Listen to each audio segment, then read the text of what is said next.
Hello and welcome to Build Up to a Good Game. It's Frankfurt against West Ham United, second leg of the Europa League semi-final. The Hammers, obviously, a goal down with it all to do. But what an occasion this is, potentially 90 minutes away from the Europa League final, as the Champions League this week have shown us anything, and we mean anything, is possible. Even if you're 2 goals up with 2 minutes to go, you can still go out. Everything to play for. Coming up this evening, we've definitely got excitement, we've got nerves, we've got tears, but that's just the build-up show. After that, we've got the West Ham game. Anyway, how are you feeling, Gonzo, before we take a look at the team? I'm up for it, mate. I'm very, very up for it. I'm looking forward to it all. Honestly, I'm looking forward to goals. I'm looking forward to crunching tackles, diving, cheating, corrupt refereeing, anything. I'm ready for anything. For anything tonight. I've had a look at the other European games, and yeah, it's going to be literally anything can happen in this crazy game of European football, certainly. So, but I'm up for it. I'm ready. Do you know what? I think the players are going to be ready as well, mate. Yeah, I'm buzzing for it. My nerves have been going all day. I've not been able to eat today. I felt sick.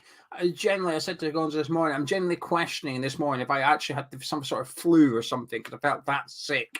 I don't think I've ever been this nervous in my life, even before my school exams and stuff. I don't think I was this nervous. But in the last half hour or something, to be fair, once the teams came out, the nerves were gone, and it's just pure excitement now. I'm just buzzing off adrenaline almost. I feel like I'm going to go play.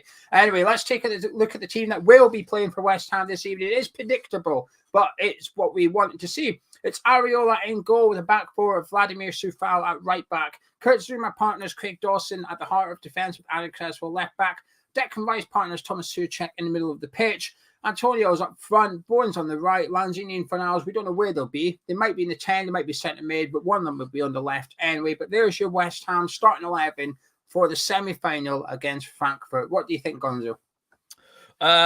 Yeah, I'm more than happy with that team. It has to be said. I do think it is crucial that they keep it tight at the back. When I say tight, I mean more compressed. There's big gaps in between the channels against them last time. Now I don't know if it's a massive pitch to be fair at London Stadium, but they seem to get us. They seem to be able to find sort of gaps between centre backs and full backs and things like that. Gaps between central midfielders that they could pass through and make runs into. So it's interesting what Souček. I think Souček's a big call. I guess he was always going to play, and we sort of knew that. But what Souček are we going to see? I think this is crucial. Are we going to see the attacking Souček who scores the winning goal, or are we going to see the defensive Souček who's going to sit there and almost be an auxiliary centre half who's going to drop in there and cut out those passing lanes, and particularly in the manner. If they like to swing crosses in there, is basically give an extra bit of height in there. If old Kostic is going to start crossing it and whatnot. So interesting lineup, mate. I think on form, if all our players are on form in our squad, I think this is our best 11. I think this is it's what I'd always call our cup final 11. This is our cup final 11. And essentially tonight is to some extent a cup final mentality. It's a one-off game. We know what we need to do. Moyes has gone with the boys that he's trusted thus far in the tournament, that has done the business for him over the last 2 seasons. I get it. I completely get it. I'm happy to see Coufal as the right back.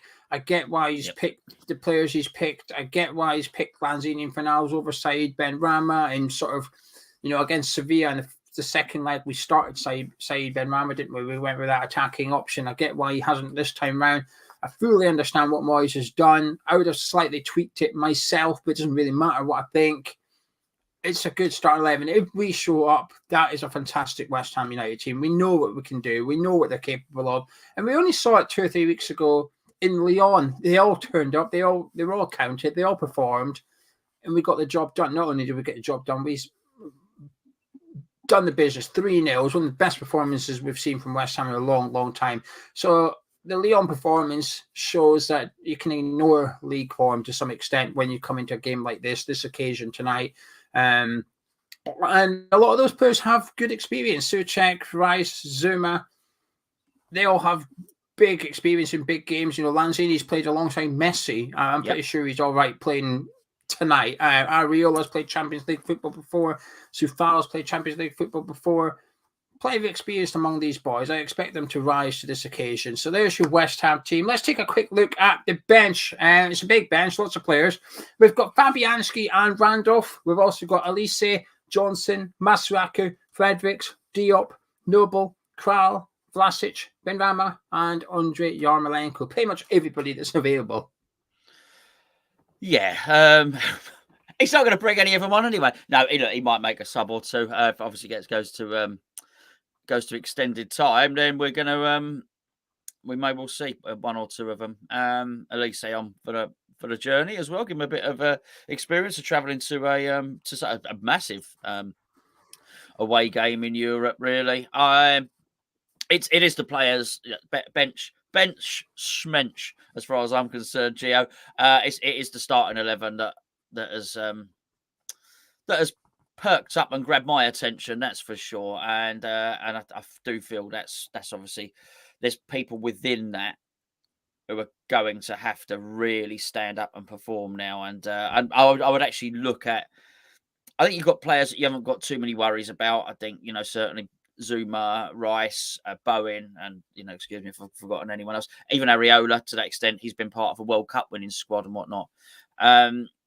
It's two players that would concern me a little bit. It's Antonio and Fornals. I'd be saying to Antonio, "This is it, mate. You started playing for two in non-league. This is it. When you were there dreaming, this is the match you were dreaming about. Maybe you didn't realise it was going to be Frankfurt win a semi-final, but this is it. This is your moment right now. Literally seize the moment."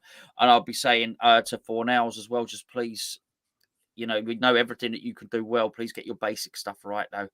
If you do feel the need to try and back heel it into the path for someone to make a pass, please make sure the back heel has purpose. It's not a flimsy, weak little flick that the opposition are going to nick and then counter us back on the pitch. Make sure your passes are sharp, make sure they're hard, make sure they're accurate. If you don't think you're going to make it, particularly the first 20 minutes of the game, don't make it. Play the safe pass. Get 10 passes in the bank, successful passes, before you do any silly stuff, basically. But I mean, it's I'm sure each and every player is going to have their own individual instructions, aren't they? Plenty of options on the bench as well. Almost for any scenario, we need a goal. We've got super sub Benrahma. He has turned into a bit of a super sub recently, but that's no bad thing. You do need those players. You've got Yarmolenko. We may have Vlasic. It's tight. We're sort of leading, or as we're drawing. We've got the likes of Mark Noble to bring on. We're 2-3 goals up. We need to go defensive. We've got the likes of Diop to bring on to switch to 3 at the back. There's plenty of options on there for Moyes. 5 substitutions obviously available tonight as well. But Man City bring on Jack Grealish is a reminder of how substitutions don't always work out for the better. I think sometimes as fans we're perhaps a little bit naive, myself included, when we perhaps draw a game or lose a game, didn't particularly make any subs. Come on, you say, well, why has he not made any subs? I think last night was just a reminder, actually, they don't always guarantee to work. Arsenal, I felt, we got worse with every substitution we made as well, to some extent. So a strong bench there for Moyes if he needs it, or when he needs it, should we say. Now let's take a look at the Frankfurt team. I'm annoyed. I did my opposition prediction on Patreon. I got 10 of the 11. I thought the full house when it first came out. Anyway, let's have a look at it. Trapp is in goal as always. They're playing their usual formation, and there's no surprises in this team, really. So right centre-back, we've got Tutar. In the middle, we've got Hintrigger, who was 50-50 to make the game, has made it. He's centre-back, as he was last week at London Stadium. And Nika was suspended for the game last week. He comes back in to the left centre-back area. Left wing-back, left midfield, they've got Kostic with North over on the right. In the middle, they've got Sau and Rode, who started last week at the London Stadium. Jakic is back from suspension, but he does not start for Frankfurt this evening. Bora is the striker, with Kamada in the left number 10 position, and Lindstrom is injured for this game, so he misses out, but Haig comes in his replacement. I'll rattle through the bench really, really quickly, then we'll talk about Frankfurt starting live and Gonzo. On the bench for Frankfurt, they've only got one goalkeeper. They're showing off a little bit. Look at our squad size. We don't need 2 goalkeepers. Grau's on the bench, as is in numerical order. This is not positional order. We've got Jakic, Rusic, Lammers, Toure, Hasibi, Ake, Chandler, Da Costa, Lenz, Barkok, and Pacentia as well. Pacentia, I'll go with. But there you go. There's your Frankfurt team. But the starting live in Gonzo, sort of as you were, a couple of forced changes, but a couple of players back from suspension as well. Yeah, I can't say an awful lot about their team. What's his name? I thought what's his name was quick. As you know, the striker was good. I say what's his name was quick. Nuff. Whatever his name is. It looks like Knuff. I'm going to call him Knuff. All right, that's what his name is. For this one, Kostic obviously has got that wand of a whatever foot he kicks it with. Is it a left foot? You can only call left footers wands. I've never heard anyone say he's got a wand of a right foot. Never heard it. A head. He's got a wand of a head. When he makes contact, that header. Oh, absolute wand of a head. I used to date someone like that. Excellent. Head was magic. I bet it was. I bet it was. Very nice. You leaving it there? Yeah. Are we carrying on? I certainly did. I certainly had enough. Lewis, that was my thing. All right. Okay. Well, you can still maybe use it. You mustn't do that. That was my thing. I'm gonna have to do something else now. That was what was gonna be the betting thing. I have to think of something else now. Anyway, right. Okay. Welcome to Build Up Show. If you're new around here, make sure you subscribe. If you're new or a reoccurring subscriber, even if you've been here for years, doesn't really matter. Drop a like on the video whilst you are here. Before myself and Gonzo compile a bet, we've done another bet of a kind. This video is in collaboration with BetMate. Now, we spoke about them during the preview show. They're a 7-a-side fantasy league team. You pay to play. So for this game tonight, it's £2. But at the weekend for the Norwich game, we've got a free pot for Hammers Chat viewers only. So one of you guys on Sunday will win 50 quid.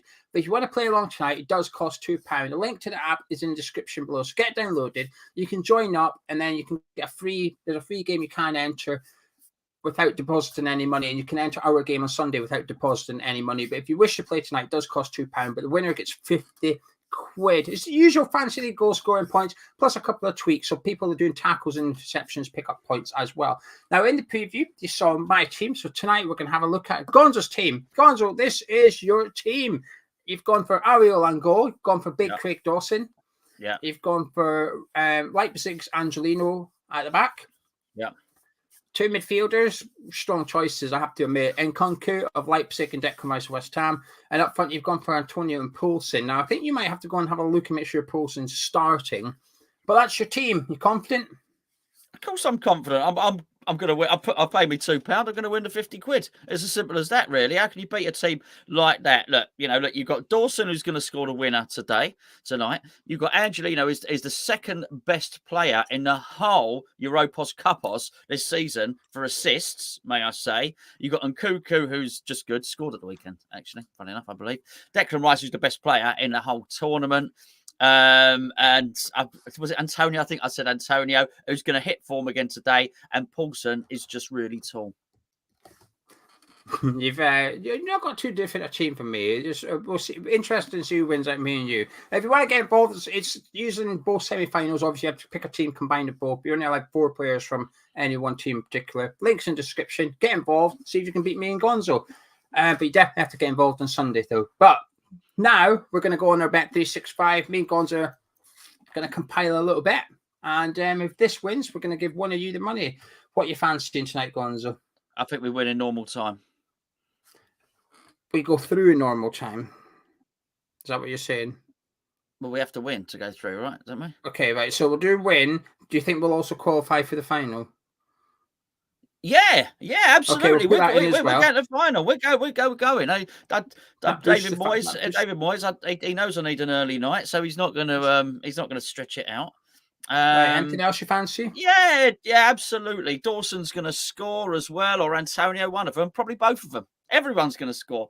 Right, we'll put Mikel Antonio in there. I fancy an Antonio goal tonight, so we'll put that in there. Anyone you fancy to get booked?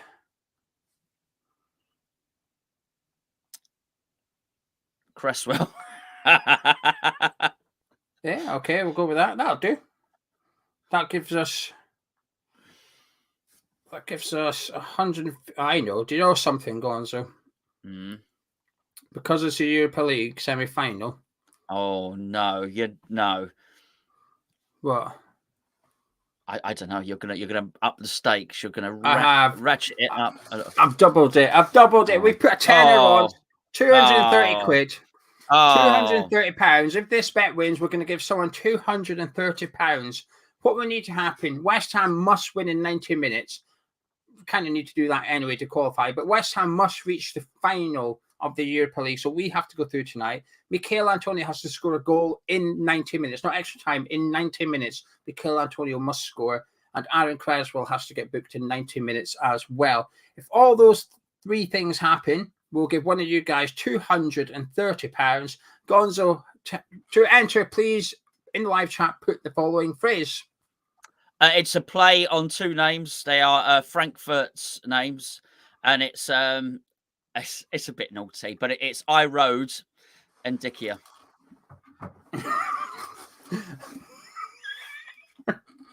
Well, my other one was stolen. I didn't know what else to do.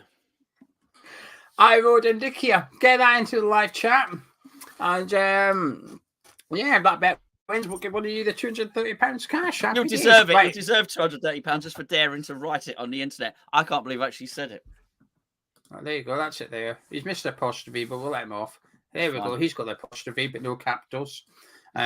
Someone do it correctly, for goodness sake. Everybody's worried about their internet search history here, thinking, will this show up on my cookies, or what's next time they go on somewhere with one of those targeted ads? I'm shudder to think what they're going to get. Absolutely. Yeah. There you go. Yeah. You want a bit of this? Yeah. And when they try and explain it to their girlfriends, I said, right, no, what happened? The reason that's on my phone is I was watching the build up to a football match, and the guy on the video, they were doing this bet, and to enter this bet, you had to write this phrase, and it was about.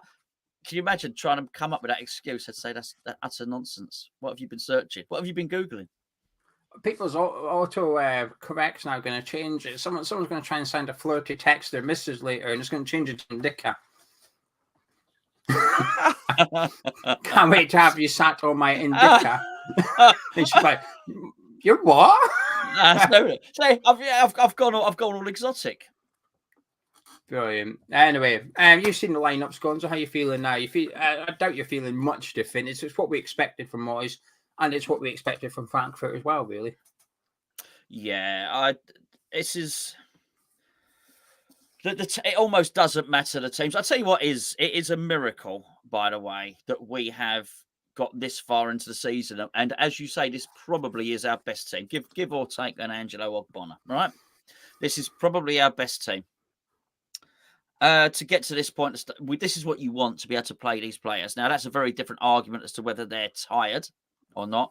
What I would say is adrenaline is going to be kicking in massively here. There's no excuse not to start really, really quickly. And I think we need to. Now, it doesn't mean leave big gaps at the back. I've already explained. First thing I said in this video was about how we've got to make sure they don't score the goals.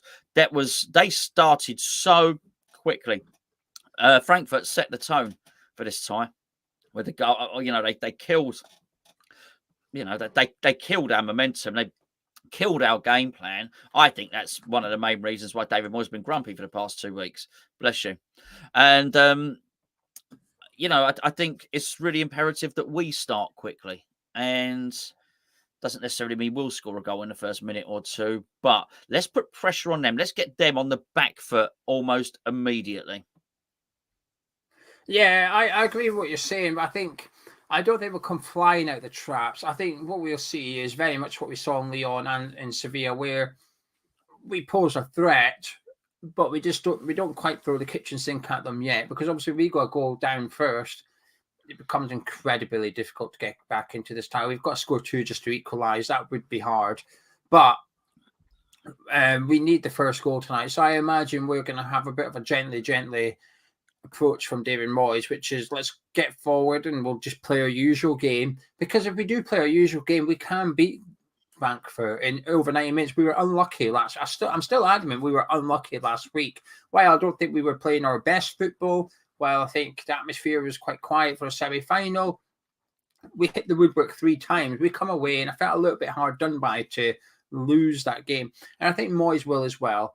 While he says that we weren't good enough here, there, and everywhere in the team, I think deep down he will know. And in private, he will be saying to his boys, "You deserve something out of that game. Ben Rama, you were unlucky not to score. Bowen, you You hit the woodwork twice. Overhead kick was unbelievable. We were just unlucky not to score. So we play our usual game first, which is attack with responsibility, I guess. We're capable of beating this side. The problem then comes if come the hour mark, it's still 0-0 or it's 1-1 or whatever, and the game's tied. That's crunch time, because that is when we will have to start putting our foot on the pedal to ramp up the gas. And that's when you might see players doing stuff that's probably out with what David Moyes has put in place, where players will start trying to take a little bit of responsibility. And some players are okay with it, but there are others, it might be that might shoot when they shouldn't do. They might try and dribble past someone when they probably shouldn't do. I think players might get a bit nervous or overexcited or something. But I think for the first hour or so, I think we'll see a really disciplined team. I think we'll see a really David Moyes team, which is a compliment. I think we'll possess an attacking threat. If we go too far forward too quickly, I think it plays into Frankfurt's hands with their counter-attacking team that they've got. I think we have to be careful of that. We have to be wary of that. I'm still confident. My confidence just gone up and up. When we did the preview, I was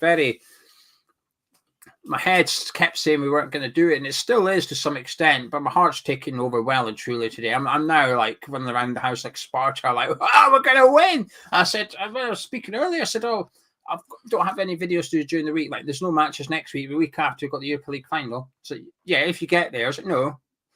When we get there, I've got the Europa League final on the 18th, so I'll be busy on the 18th of the evening. I've got videos to do stuff. So I'm, buzzing, Gonzo. I'm buzzing. Mate, this is crazy times. You know, who'd have thought we'd be here? You know, I think we are, as I suggested, we must be the underdogs with the bookies because we were a goal down. But we've got momentum. Simon Jordan on TalkSport, he says about West Ham, he said, look, I don't think they're a particularly attractive team to play. He said, but they are a bit of a force of nature. That's how he describes us. And we do have that about us. I don't think it's the worst description in the world. I think we're more attractive than Simon Jordan thinks we are. I think we're probably more attractive than Simon Jordan, to be fair. But the way we played in Lyon was that force of nature. We got that hurricane vibe to us, basically. And I think if we turn up and we do that, and we force Moyes signs players for personality as much as technique and playing ability. I think if we can really impose our personality on this game, it's really important. Moyes has taken a long time trying to bring in leaders and this whole Moyes MOT thing. So as they're resilient and they're determined, I think these are characteristics we're going to need tonight. And we'll see just how many come to the fore. Yeah, did you see that video on BT? It'll probably be on the TV now. There's a little clip of Fernals in the BT cafe eating pie and mash. But what Fernals says actually is probably, there's a story there. There's one phrase, a really, really weird phrase to say, and I possibly got one or two wrongs here. It wasn't come on you Spurs, was it? It wasn't come on you Spurs, and it wasn't come on anything. He's not as rude as you, but he said something like the players have had a taste of the honey of European football this season, and we want to keep eating the honey, or something like that. It was very much like, this is what we want to do. So we just called it the honey of European football or something like that. I just thought it was very weird. And I'm buzzing. He should have said, and I'm buzzing. Yeah.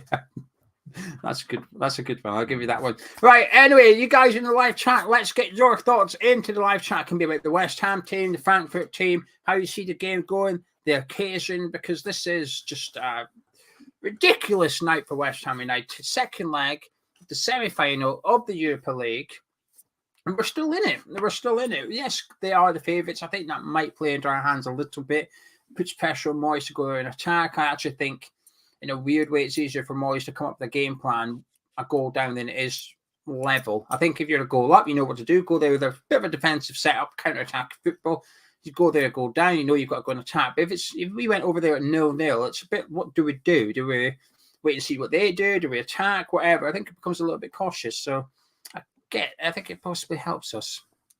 He tasted the honey and he wants some more honey. Sorry, I'm just running this back again. He's tasted the honey of the European League and now they want some more honey. Was that basically what you were saying? Something like that, yeah. I like it. Okay, it's fine. I like it. It's good. It was a nice phrase. It was a weird one. I've never seen anyone use honey as a way of describing a competition of football, but I've had the treacle and now I want the tart.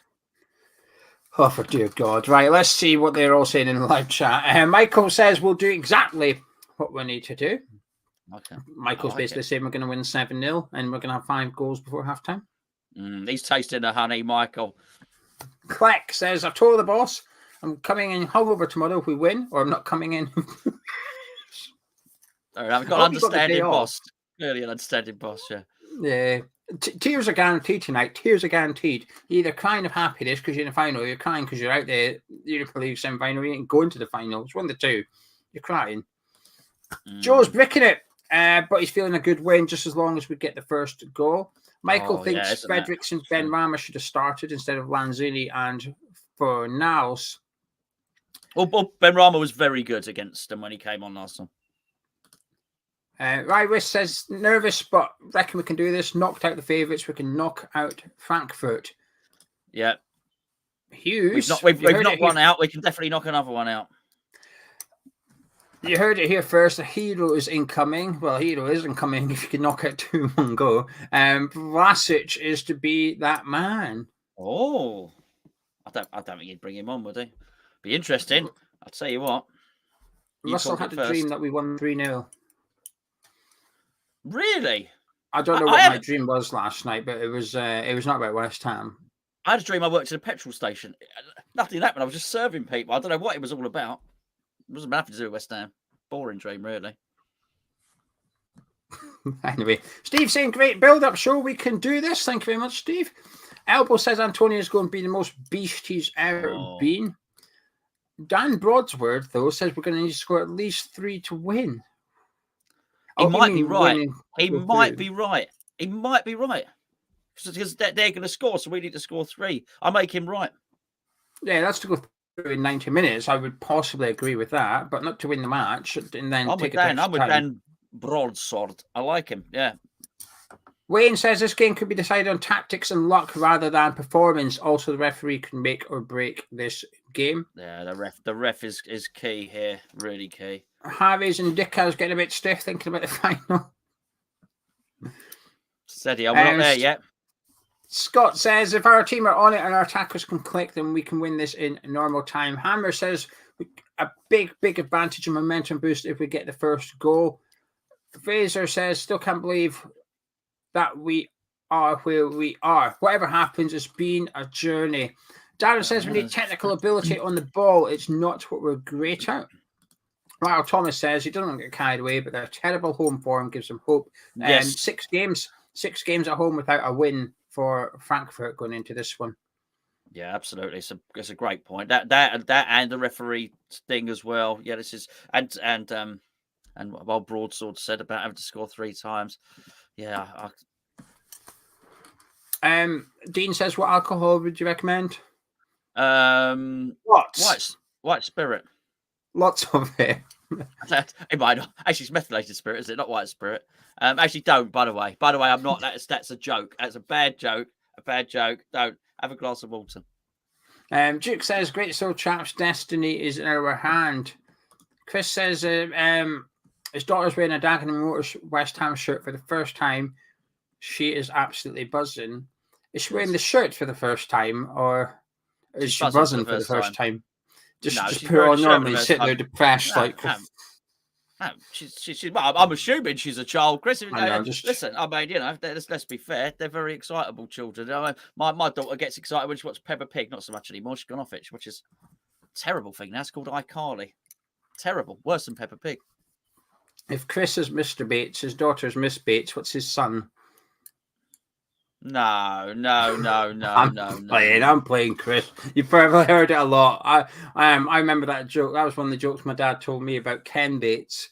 He said if Ken Bates is Mr. Bates and his wife's Mrs. Bates, his daughter's Miss Bates, what's his son? And obviously us 14 years old are like, Master Bates. They're like, oh, for God's sake, I'm just being done by heir to a lot of money. Yeah. That's what I should have said. Paul agrees with Gonzo, though, which is that we need to get straight at them from the start fast and aggressive. Nice fish. Hardware says first goal is vital. Hope to have the heroic performances in claret and blue. Dean saying that Dawson will be the difference. Mate, he's got the mentality for the big game. He really does. Amazing, isn't it? He spent so much of his career playing at the lower levels, and actually, you look at him and you look at the way he is in these bigger games. Actually, he's made for it. So, it's a slightly different journey to Antonio, but I see similarities there.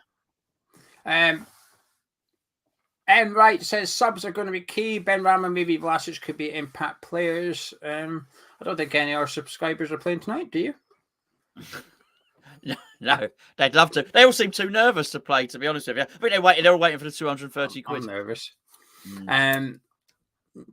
Let's see what we're saying. Darren says his son dreamt we won 1-0, but the away goal still existed. Oh, well. Tickle me, that dude. What was the other one about his girlfriend's not turning up? Will told his girlfriend he's ill, so he's hoping she doesn't come round because he's on his third drink already.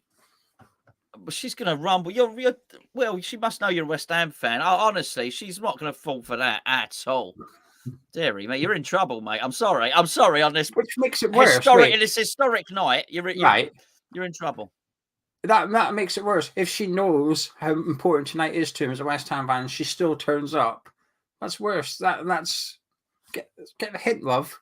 You don't want to see tonight. It's West Ham night. Whatever you do, don't say to your girlfriend, get the hint, love. All right. I mean, yeah, don't take a leaf out of Geo's book. That will not. I don't think that'll work particularly well.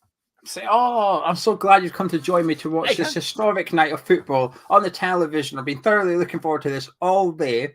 I'm glad you've come to join me. Yeah, I got so excited about you coming over. I've drunk 3 beers because I was so excited to see you. I would have invited you, but I wasn't sure if you could be quiet for 90 minutes. But turns out again, you probably want to leave that one out. But you obviously can since you've turned up. Pleasure to have you. Please take your seat on the couch, and I'll have my fourth beer thing. Quite frankly, Gio, I'm surprised. I mean, your advice. Surprised you haven't slapped her on the arse and asked her to iron your shirt. Quite frankly, I'm just on Team Will. That's all. Anyway, Liam says he had a vivid dream. We went to penalties. For some reason, the stadium turned into a water slide park. Fun. I'll tell you what, London Stadium, mate, a good bit of space there. John Terry took the deciding penalty in the Champions League final like he was in the water slide park, to be fair. I was wondering if I thought it was a water sports joke and John Terry coming in. I thought, oh, no, you've got to... Can't do that. Safe. Tariq says that no matter what, he's proud of the boys. Enjoy it. It's okay. No need to be stressed. Enjoy the moment. I think I will tomorrow. I don't think I could tonight because the prize at stake's far too big. But if we did go out tonight, I think tomorrow I'd be able to just come back down to earth and try and get over it a little bit. And it's hard to control the stress and the worry, isn't it? I understand what he's saying, and fair play to Tarek if he can do that. I mean, once it starts, you've got sweaty palms, you're biting your nails. I did on the quarterfinal. The quarterfinal, I was a bit like that, but now that the final's just there. I'm done. I can't do it anymore. Stephen, in his Arsenal fans, says that we'd better get the goals in the first half, as some idiot booked a meeting for him during the second half.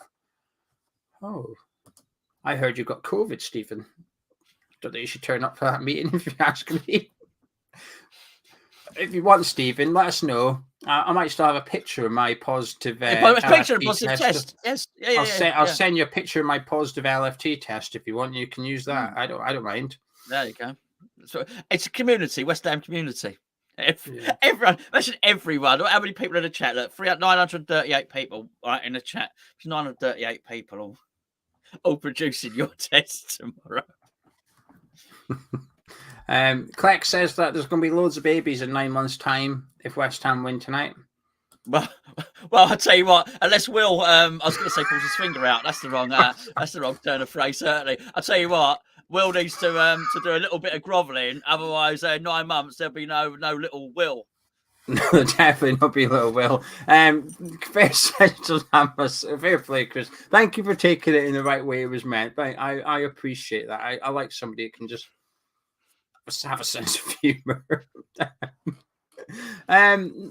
Thornton says that he thinks Moyes is going to get sent off and get sent to the stands. Joseph says that's a prediction. They hope they have a go and not another Moyes post-match. We didn't play well. In other words, defend. I'm trying to scroll through them quickly because I've just realised the time. I don't know why. I thought it was a lot earlier than this. I'm just realised it's half Hasn't past. kicked off. Has it kicked off? Not yet. Turns out we're doing the watch along. Moyes has gone for his usual team. If it doesn't work, maybe Fredericks or Pace or Ben Rama doing what he did last week sooner rather than later. Also, when it's Lanzini, you can have a pop from distance. Today. A winning goal. A long ranger from Lanzini. I've got everyone to score pretty much, haven't I, really? Let's be fair. Yeah, let me skip through everything. And I just want to say a quick thank you to Bobby. Thank you, ages ago, put £5 in the super chat. Yeah, cheers, mate. Bobby said, I'm still behind the sofa. Hopefully he's come out now because he did put that comment in about 20 minutes ago. So I hope he's not still behind the I hope he's still not behind the sofa. Anyway, right, what we're going to do now. I know what I'm going to do now. I'm going to get in Mr. Walsh. Put your phone away, Charlie. How you doing? You're on mute again. You're always on mute. Do you know what it is? It's because I'm scared. Once we clicked on it, once I clicked like turn camera on, and then it just pushed me live in by mistake, and I didn't mean to. So now I'm always on mute, so I don't. If I'm on and I'm saying something stupid, do you know what I mean? Hello, how are you? How are we? How are we all? Can we see Danny, please? All this Charlie talk. I noticed he's got a shirt on, Charlie. Yeah, hang on, wait. I can do it this way. Where's the button? Where's the button? Where's the button? That's the wrong button. Ignore that. Where's the button? I'll tell you what. There he is. There he is. In his splendor. He's ready. He's hyped. Yeah. Did I try to put that on just before and realized I've put on so much weight it doesn't fit anymore? Don't know what you're talking about, Gio. Charlie, Danny is ready. Issue, but I still wear it anyway. No one can see my belly sticking out of a t-shirt, so it's fine. Put the can That's down. It's got too bad though. That's what it was like before. Now it's an issue. An issue. As this show's in collaboration with BetMate, we asked Charlie to do his team as well. We told you about BetMate earlier in the show. If you missed it, it's £2 to enter. Fancy League, 7 aside. You can win a bit of cash. Winner gets 50 quid. 5 prizes up for grabs. Link in description for the app. Get it downloaded. Join up. If you don't want to play tonight because it costs £2, that's fine. Wait till Sunday. Free game, 50 quid to winner. But here's Charlie's team for this evening. He's also got Ariel Angle. Gone from James Taverner at right back. Well, I say right back. In his defence, the right back captain as well, Charlie. Big call, but in fairness, Charlie, he is the penalty taker. I can see why you're doing this. Angelino in defence as well. He's got Nkunku and Jared Bowen and Bora and Antonio up front. That's Charlie's team. And this is Gonzo's team. And then mine was in the preview, and I don't have it to put up on the screen. So tough. He's going to have to guess what it is. Anyway, right. I'm assuming it was exactly the same as mine, and I'm correct. Let's go, boys. Everyone in the live chat, please get your score predictions in. Get your score predictions in to the live chat right now, please. Everybody get your score prediction into the live chat. Gonzo, can I get any final words from yourself, please? Yeah, I'm really looking forward to it. Much like 4-0, I think, Geo. I've tasted the honey, and I want some money. I've had he puts the nectar into Hannibal Lecter. I want more of the same. I want more of this journey. It ain't over yet. I think attitude is everything in here. Attitude is absolutely. He puts the nectar into Hannibal Lecter. I don't know. My man's been watching Muhammad Ali on YouTube all day. I couldn't think of anything else. What else would rhyme with nectar? Hector, Spectre. It's not a lot. It's not a lot. I don't know. It doesn't mean anything. They're putting the nectar into Hannibal Lecter. He put the nectar into Hannibal Lecter. There we go, ladies and gentlemen. It's going to be a big play. Yeah. There you go. All the stuff. Yeah. Anyway, all the stuff. The honey and the nectar, the treacle, the syrup, all the stuff. We've tasted it. We want more syrup. Yeah. Look, bring it on. Bring it on. Start fast, fellas. Start fast and belief.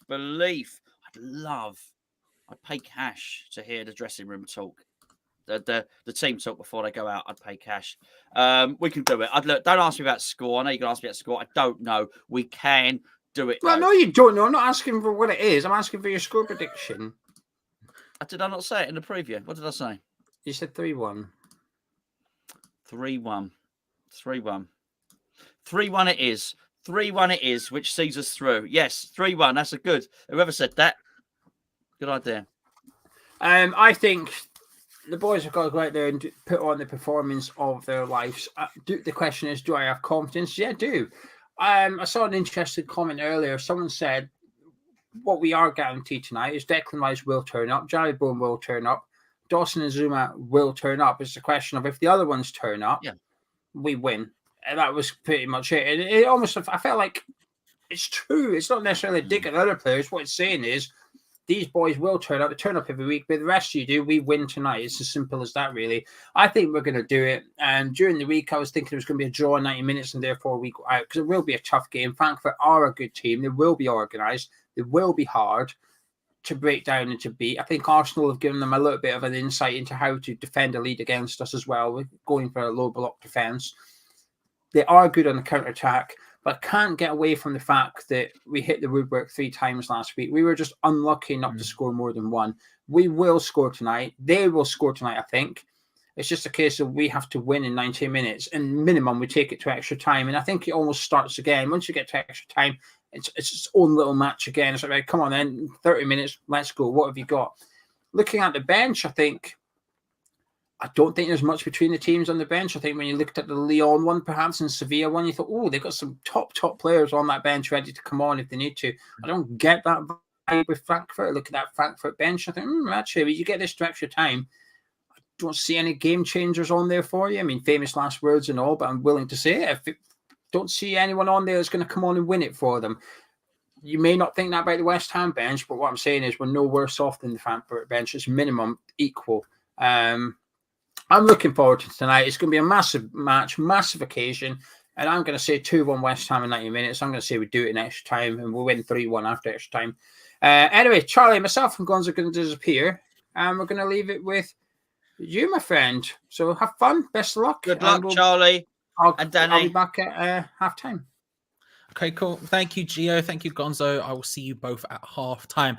And I would also like to thank once more Stuart Morris Accountants. Your accounting professionals, you need personal, you need business, whatever you need, get them to do it for you. Based in Ilford, a West Ham fan hooked us up. That's why they're here. Make sure to check them out. Stuart Morris Accountants, thank you very much to them. And thank you very much to all of you for joining. It's the Europa League semi-final. Jesus, I can't. It's happening.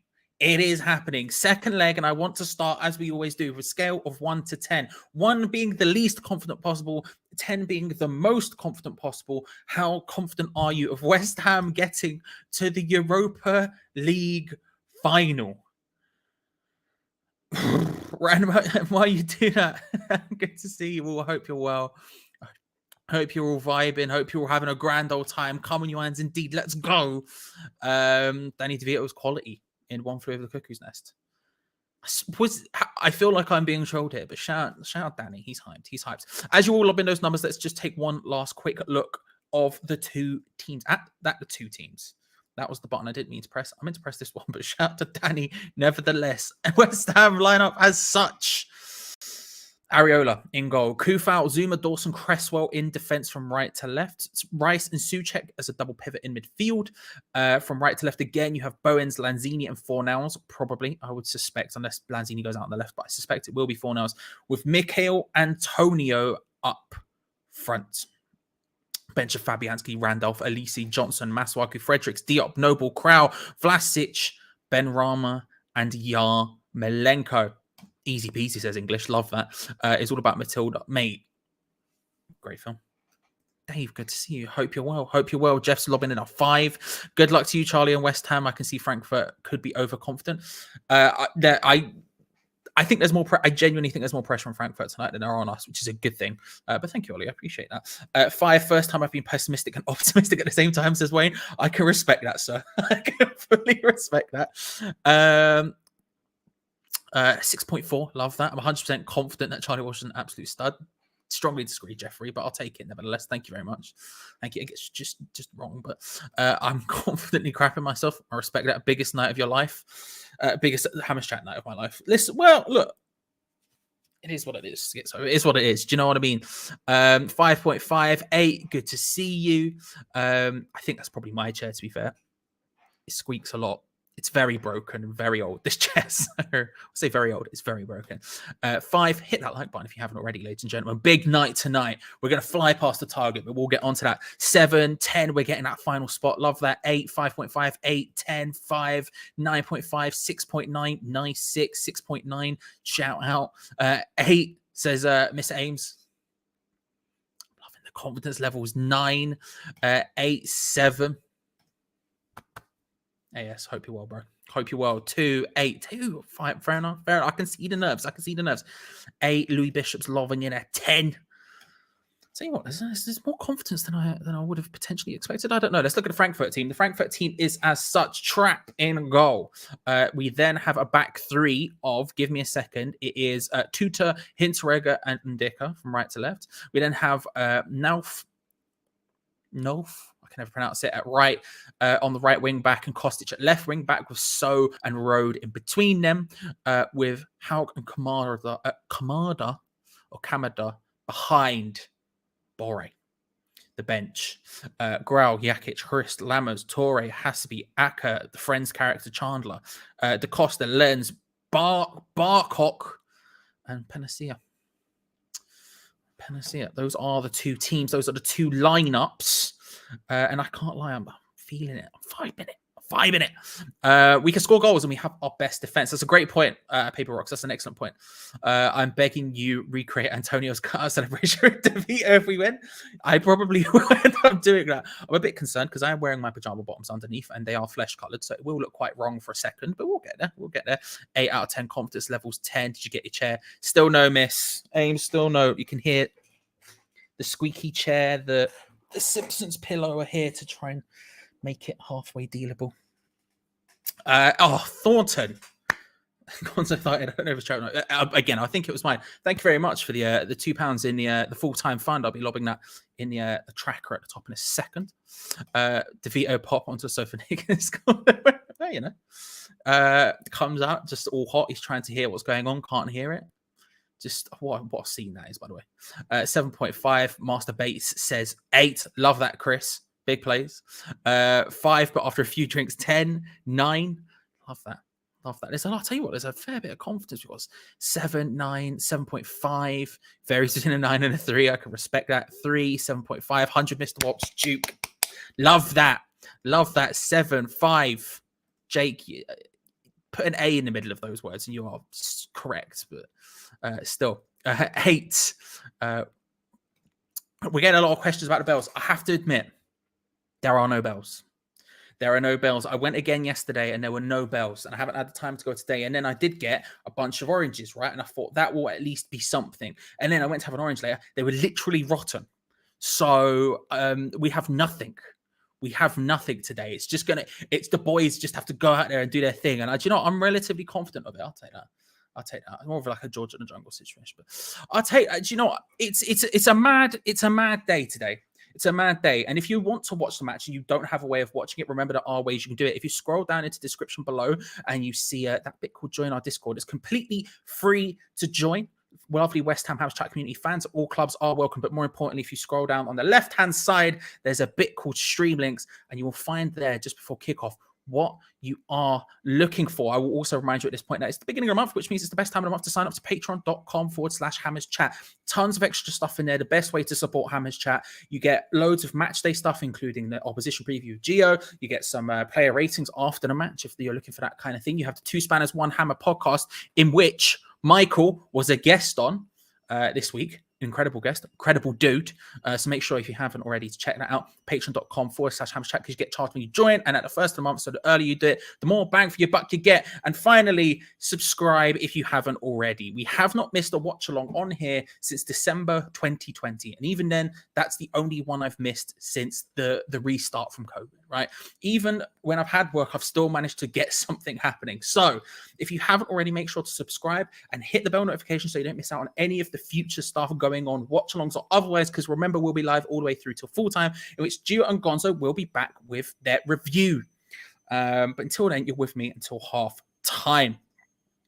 It's beautiful. I can't lie to you, Pocky, sir. Sat, I can't lie to you. Subscribe to Sat, by the way, if you haven't already. But I cannot lie to you. My God, it's so cold. I love it. Clips. Grantley Budgeon with who acrobatically sends West. Mate, if anyone could do it, Grantley could. You know what I mean? Good to see you, son. Good to see you. Get an entire Edam down your neck. I'm thinking about it. Also, if you're wondering why the screen shaking, is my washing machine is on, and it makes everything go a bit crazy. Now, let's get on to Sub Bingo. Sub Bingo is, of course, the game where we predict where David Moyes will make his first substitution. All you need to say is what minute it will happen in. But if you want to add the player in to add a little bit of sauce, you're more than welcome to. Here is the subs bench for West Ham United. I'm going to go 69 minutes as per usual. And I'm going to say Lanzini for Benrahma. I'm going to say Lanzini for Benrahma. That's mine, but let me know what you think. Is it on BT Sports? It is on BT Sport. We've got Joe Cole and Carl Cole back, I think. I at least saw Cole and Cole. I didn't see Joe, but I haven't looked properly. But yes, it is on BT Sport. Not sure where it's at in America. I'm not there today. I'm in the UK, so thank you very much, Stevie C. Appreciate it. And I do want Edam. I brought this up already, but I do want Edam. Danny has his comments on. He does. And I just had to pick the only claret or blue thing that I own, apart from any West Ham merch that I have that's clean. So, you know, but this shirt stood me well for a long time. So I'm backing it. 118th minute, says Michael. Probably not wrong, if we're being honest. Just ordered from Just Eat for even better. Hang on, what did you order, though? That's the important thing for me, Major. What did you order? Or do you mean just order from Just Eat? Which, you know. 108, Yami off Antonio on 21st minute. Thomas Repka for Fobet. Crazy cam, big. Imagine Repka coming on now. And we basically have Fobet now. It's called Ryan Fredericks. But imagine Repka coming on today. Just Repka in general. Paramount Plus in the UK. There we go, Matt. Thank you very much. Paramount Plus in the UK, in the US, if you're there watching it. Preview on TV here, Colombia, South America. Bloody hell, English, mad. In fact, that's a great question as well. Once you've loved your sub prediction, where are you watching from today? Jesus Christ, my God, it's going mad. Where are you watching from today? I'm watching, of course, from sunny North London, and by sunny, I mean apparently there's an earthquake going on. Jesus Christ, there we go. I'm just gonna hold the camera. The thing is, my handshake as well, so that's not going to help. Where are you watching from today? Let me know. I'm intrigued at this big occasion. Let's see what else is going on. Lanzini for Vlasic. Why not? 71st minute. I can respect that. Watching from Australia. Come on, you Irons. Love that, Jack. Let's go. 65 minutes, 4 hours for Benrahma. I think that's a fair shout. I think the sub will be the same as yours, but I'm going 60 minutes, though. I think that's also a fair shout. Which player do you think of when you see that shirt? That's a great question. For me, it's Carlton Cole. Because I'm going to ruin the illusion here. It's cardboard cutout. My boy, Carlton Cole. You know. That or Valencia. Valencia always comes to my mind for some reason when I see it. Stand Danny. There we go. Danny's fine. Yep, Lanzini for Benrahma, 72 minutes. Makes sense for me. It's Sacco. Yeah, Sacco's a big one. I can remember. Todd, good to see you. Hope Boston Mass is treating you well, sir. Let's go. Swap shift. It's a solid shout. I would have swapped shift last time. I should have. I couldn't. But you know, that's when it goes. The way it goes. Frankfurt fans taking seats out of the home end. UEFA ban. I don't know. I'm not getting involved in all that fan stuff because it's also confusing to me.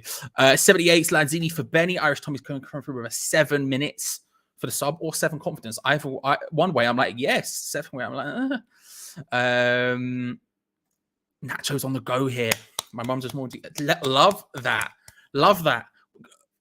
Good evening. To Mrs. Woody, of course, to both Woody's Mrs. and Mrs. Woody, if you see what I'm saying. Good evening to you both. I hope you're well. I respect that. Watching from New Zealand, SA, Texas, Durham, North Carolina, Cincinnati, Ohio, England. Love that. England. Don't know why I've done that. 70 minutes. Noble for Suchek. Ken, Auckland, New Zealand, not Australia. I don't know where I was going with that. 67 minutes, 4 hours for Benrahma. I respect that. Watching from Liverpool today. Oh, Callum. Love that. Stepney Green, Japan. Stevens coming in large. New Jersey, Greenville, North Carolina in the US. Freaking A. Love that. Now we do have Australia aims. San Diego, Watford, Pennsylvania, Bristol. Are you watching from inside the washing machine? It does feel a little bit like that unknown. I can't lie to you. It's very, very loud. I'm surprised you can't hear it. It's the loudest thing in the house. It shakes the entire house. It's a problem. My house, big. I can respect it. Nashville, Tennessee, sunny Kissimmee, Florida, Ilford, the North Atlantic Ocean. Oliver, just out here swimming. I assume that means Golden Coast, or I'm not sure. To see, I mean something else. Either way, love that. Cape Town. I think of Saka when I see that shirt. Yeah, that's another one I think of quite a lot, to be fair. I'm watching from Annecy, France. Don't get many French. Love that. Love that. Frankfurt is still removing seats. Again, I'm not going to get involved with any of that nonsense, but I'm not looking. I can't even, to be fair, I've not even got the game up. I should probably do that. I should probably just have it up so I can see it. Is that match well? No. Well, I've probably worn it when walking, which means it's probably got as much sweat as it would if a Premier League player worn it for 90 minutes. But no, it's the last West Ham shirt I bought, and it's the only West Ham shirt I own now. I gave the rest away to charity years ago, so it's the only one I own. But it's one of my favorites too. So I love this shirt. From Beehive in Bristol, big shout out Bristol. I haven't been there since last May. It's kind of my familial ends in some way. Joe Cole never wore that shirt. Carlton Cole, bruv. Carlton, how dare you? Sacco shirt, yeah, respect it. A pub in Essex, Fort McMurray in Alberta, Canada. Ian, good to see you. Hope Alberta's treating you well. Tunbridge, Boston, Mass, watching in Ireland. Yo, love that. Shout out to the ends. More familiar ends for your boy. Love watching the first half, then have to go to school, Jimmy. I'm very, very sorry about that. Morgan Amalfitano, these streets will remember. What a baller he was. What a baller he was. Scott, strongly incorrect, but I'm doing well. I hope you're well, but strongly incorrect. Thank you for coming. And again, strongly incorrect. East London is wonderful. Mate, it looks a bit like... No, you're not wrong. You're not wrong. Ladies and gentlemen, we are less than 10 minutes away from kickoff now. It looks like Bongo, Colombia. Bugger me. Scenes. We are less than 10 minutes away from kickoff, ladies and gentlemen. We are less than 10. Wait, I've got more. I was scrolling down because I thought that was the end. We got way more. Hang on. First of all, Lee, good to see you, sir. Hope you're well. If you haven't subscribed with Lee does amazing Leeds content on both his own channel, Lee Statham, and also the Disabled Team. And I would encourage you all to check out Lee, my friend. I hope you're doing well. I hope you're doing good. Right. I saw more. Wait, let me go through. I'm just going to power through these. We're going to speed run these ones, ladies and gentlemen. Okay.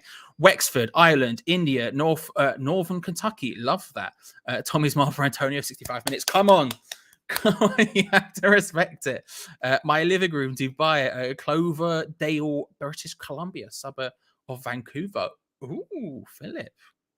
Flexing. Romford, Missouri, Lincoln, South Africa, Dublin, Cape Town, London, Billericay, Irons. Mate, shut up. Do you know what? It's fun because you see all these mad locations and then you just see Billericay. You're like, do you know what? They're here. Do you know what I mean? Representing, and I respect that.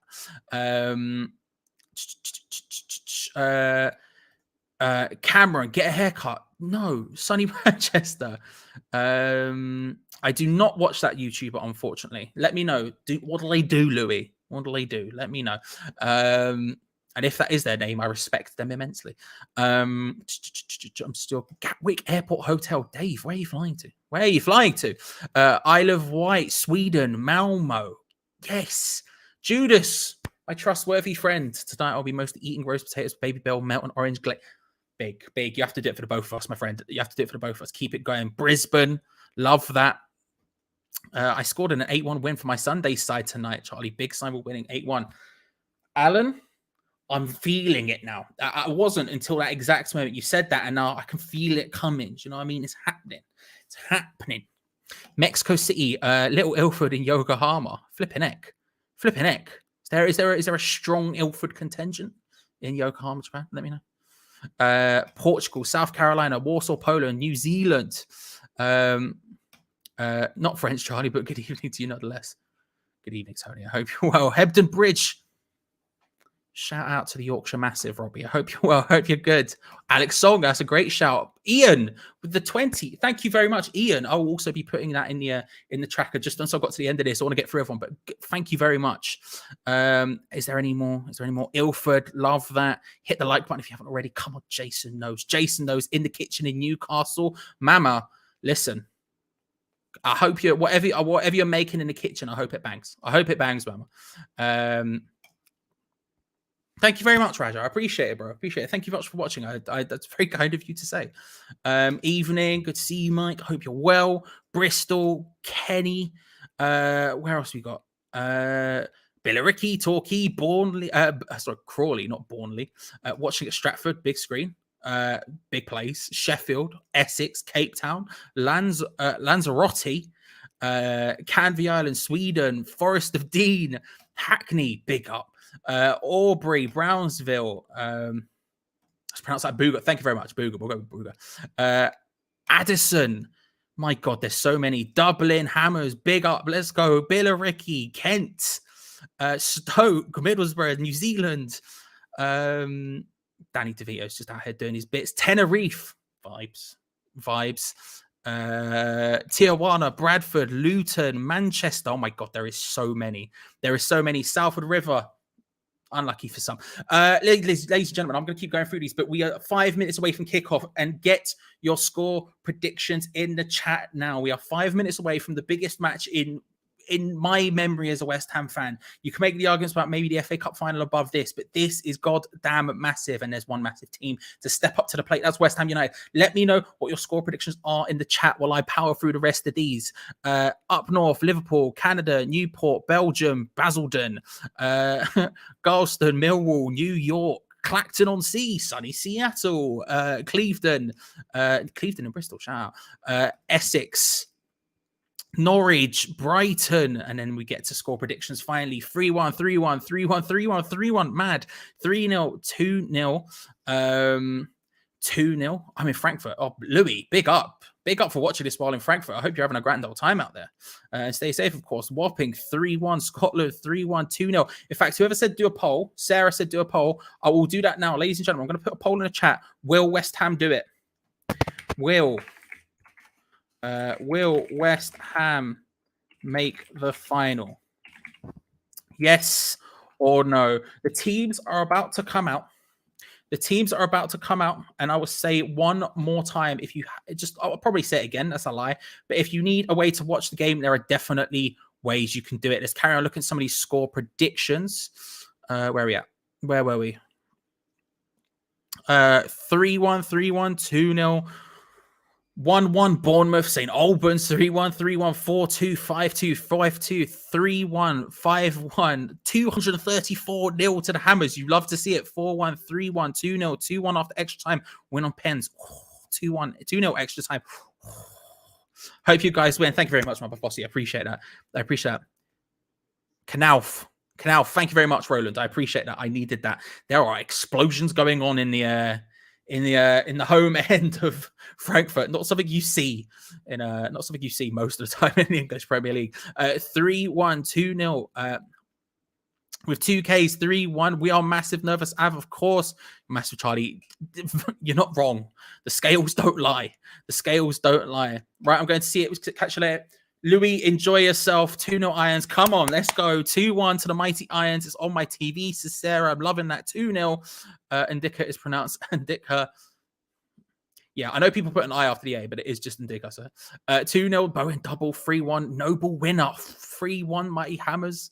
Bournemouth, Southbourne, Irons. Come on, Tim. Every minute we score 2.6 goals. Well, you know.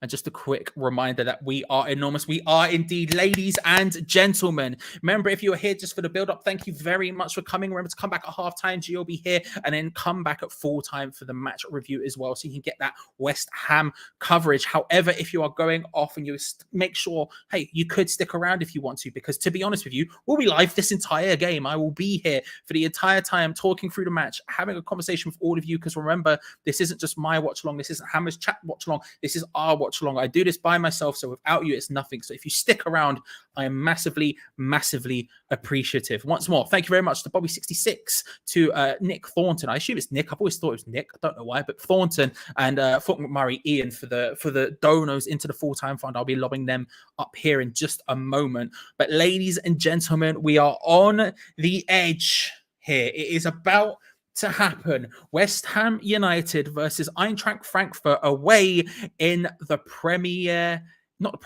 in the Europa League. That's how mad it is that I don't even know what I'm saying. It's big. I can't lie. I'm not nervous. It's weird. I'm not nervous because I think all the pressure's on them. If we were coming into this with a 1-0 lead, I would be crapping myself. But I'm not nervous, and I think West Ham are going to do it. I'm going to say 2-1 in an extra time.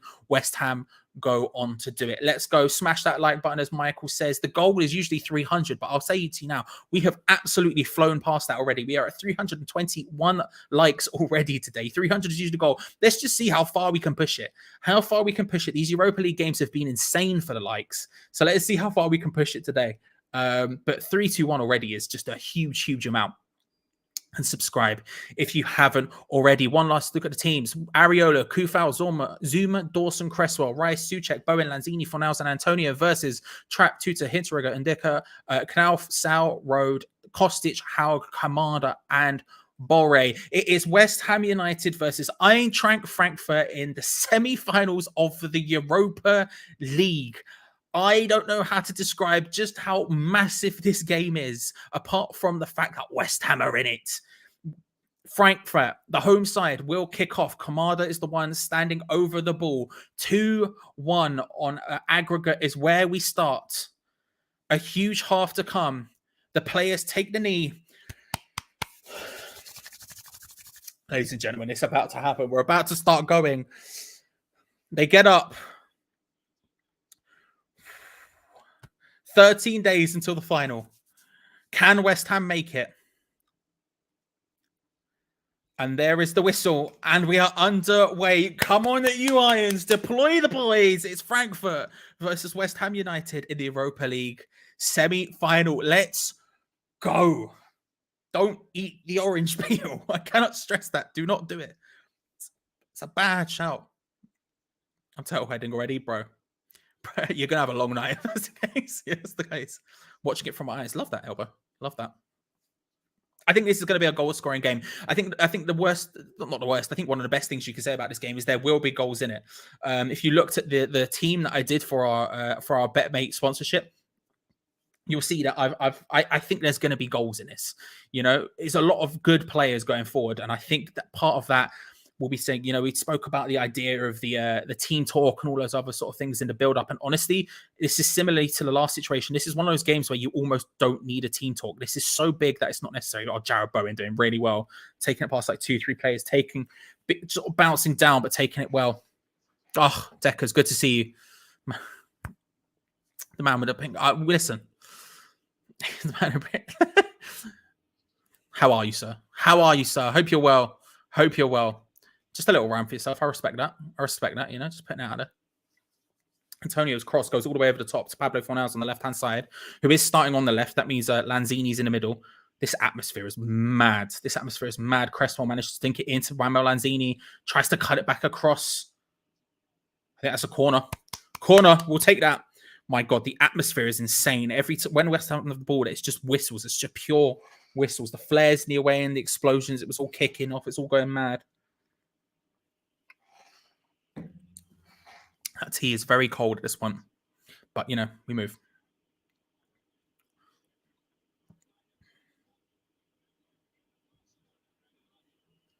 All right, here we go. Corner's going to be Aaron Cresswell to take.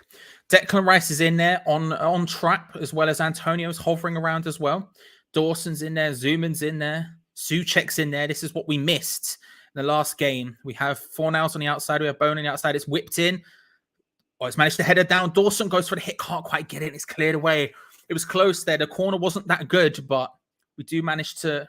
Declan Rice with a bit of a dodgy header, but wins the interception, and it's going to be a Frankfurt thread. The corner wasn't that great. It was a bit too deep. They started to make their runs, and Souček had to stop and run backwards to get the head. Manages to nod it down to it bounces around a bit and ends at the feet of Dawson, who just sort of swings at it, reaching out. Can't quite happen, but yeah. Ethan Ed, good to see you. Thank you very much for joining. I appreciate it. I hope you're well. Hope you're all good. Come on. I would start shouting it, but I'm not really allowed right now. Not really allowed. You know, had a good game with Mini Reese. I'm glad to hear it. I was just saying it. I'm not too nervous, you know. It's weird. I don't feel any pressure in this game. I think it's all on Frankfurt, you know. I think if we were in Frankfurt's position, I would be crapping myself. But I think right now, you know, we've had such a good season coming into this that this is like a cherry on top. This is a huge moment for these players, and I don't think they can. I think that the key here is going out and enjoying it, just going for it. Hinteregger's maybe saying he's going to have to come off here. Actually, he's gone down. He's done the signal to the bench that he might have to come off. But yeah, for some reason, I'm not nervous at all. I'm just like, we can get this. We can go for this. Hinteregger looks like he's done his hamstring. The medics have come on. He's saying he's probably going to need to come off. That would be good. He had a storming game in London. In the first leg, he had an absolute ball over game. He goes down under the pressure of Mikel Antonio. Definitely no foul, nothing dodgy there. It's just one of those situations where he pulls his hamstring and falls over. What's the offer for an Antonio hat trick? But Bus doesn't let nothing come free. Listen, Chris, I would die. Listen, I would take back everything I've ever said about Mikel Antonio if he scored a hat trick today. You know, I've said a lot of bad things about that guy. If there was any chance, then I would take it. Yeah, hopefully he's okay. Just in general, it's not too bad, but it does look like a hamstring. He's sort of struggling to get off. He's come off, and the medics are going to continue looking at him. They're not going to make a sub yet. They're going to be down for 10 men for a bit here, Frankfurt. Hinteregger has gone off. He's lying face down while the medical team look over his hamstring to see if he can continue. And in the meantime, we're going to have a goal kick for Frankfurt. Trapp to take it. He had a fantastic game in that first half, to be fair. In the first leg, he had a really, really good game. Headed back straight towards goal, and Frankfurt passing it back to Trapp, playing it around a little bit in a dangerous area. First 5 minutes been good for West Ham. Basically camped in their half. Lanzini couldn't quite get the touch there, but Frankfurt come away with the ball. But we know how good they are coming forward. One of the benefits to this is Hauger's starting ahead of Lindstrom, who is of course injured today, and I think that's a massive drop off. I thought Hauger was nothing to write home about in that first leg when he came on. And Lindstrom's a pretty decent player, or played over the top looking for Mikel Antonio. It was a dangerous ball. It was a hopeful ball, a long, very, very hopeful ball. But Mikel Antonio sprinting onto it, managed to almost get there, but Trapp comes away with it. It looks like Hinteregger might be about to come back on. It looks like he might be about to survive this. It's going to be a throw in to Frankfurt on the left-hand side, about near the halfway line. Hinteregger has now come back on. You never want to see someone get injured. Of course, it would benefit us massively if he wasn't playing, given how well he was in that first half. But at the same time, you can respect it. Craig Dawson with a good interception there. Souček with a poor sideways pass there. Couldn't quite find Aaron Cresswell, but good defending by Declan Rice. Declan Rice is a big game for him. It's a big game for individuals. It's a big game for individuals today, Like, it's a huge game for Declan Rice. A huge, huge game for Declan Rice. It's a big game for Mikel Antonio. I mean, it's a big game for everyone, but those are the things I'm more nervous about. I'm nervous about Declan Rice putting in a good performance, I'm nervous about that kind of stuff. But as a team as a whole, there's no nerves for me today. I think we could just go out there and play our game and hopefully enjoy it, Long ball for Bowen doesn't go well. And I think Hinteregger's gone back down there. I think he's going to have to come off. Yeah, I'm seeing the words sub. I think it's Torre who's going to be coming on.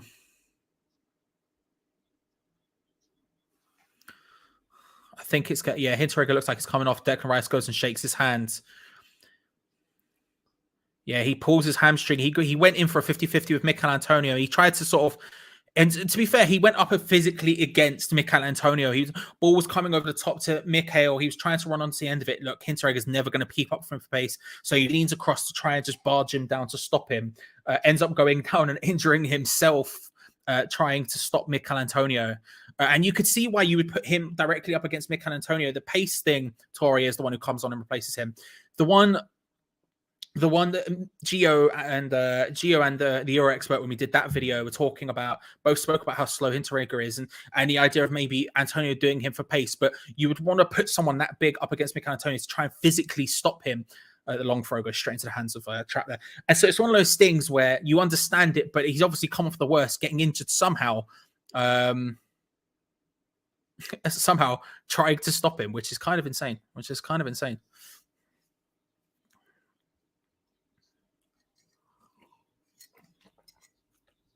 Niggas lady called me China plate a few days ago. What's that mean? Mate. It's short for mate. Unless I'm wrong, ladies, people in the chat, ladies and gentlemen in the chat, if you are more aware of Cockney rhyming slang than myself, who I know some, but not too much, is it mate? Arthur's saying mate, and I'll try Arthur. Okay, I was right. I was right. He's ready, bruv. He's hyped. Look at the excitement on his face. He's very excited.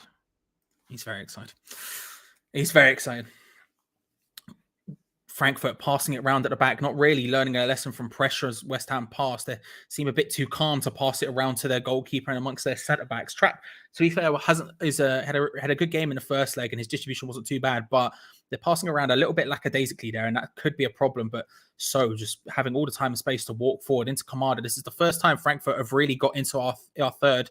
Kostic tries to hook it across and Declan Rice just clears it away well. We'll take that. It's the first time Frankfurt have really got into West Ham's third here. First time. And West Ham have taken up good defensive positions so far, but the concern isn't with Frankfurt out wide too much. I think what we saw in that first leg was their ability to play through the middle, lots of movements in and around the center of the park and around just outside the area, the D, going into the box was incredibly dangerous. We didn't know how to deal with that. Hopefully in a back four, we can deal with that a lot more effectively than we could in the three, but there was certainly an element of that just sort of passing straight through the middle of us like it was nothing. And in this, we can take them, we can move them out wide. It's just, can they find those dangerous areas in those positions again? Haug's gonna come across and take this corner from the left-hand side. Kostic was on it, but he told to walk away. I assume just in case.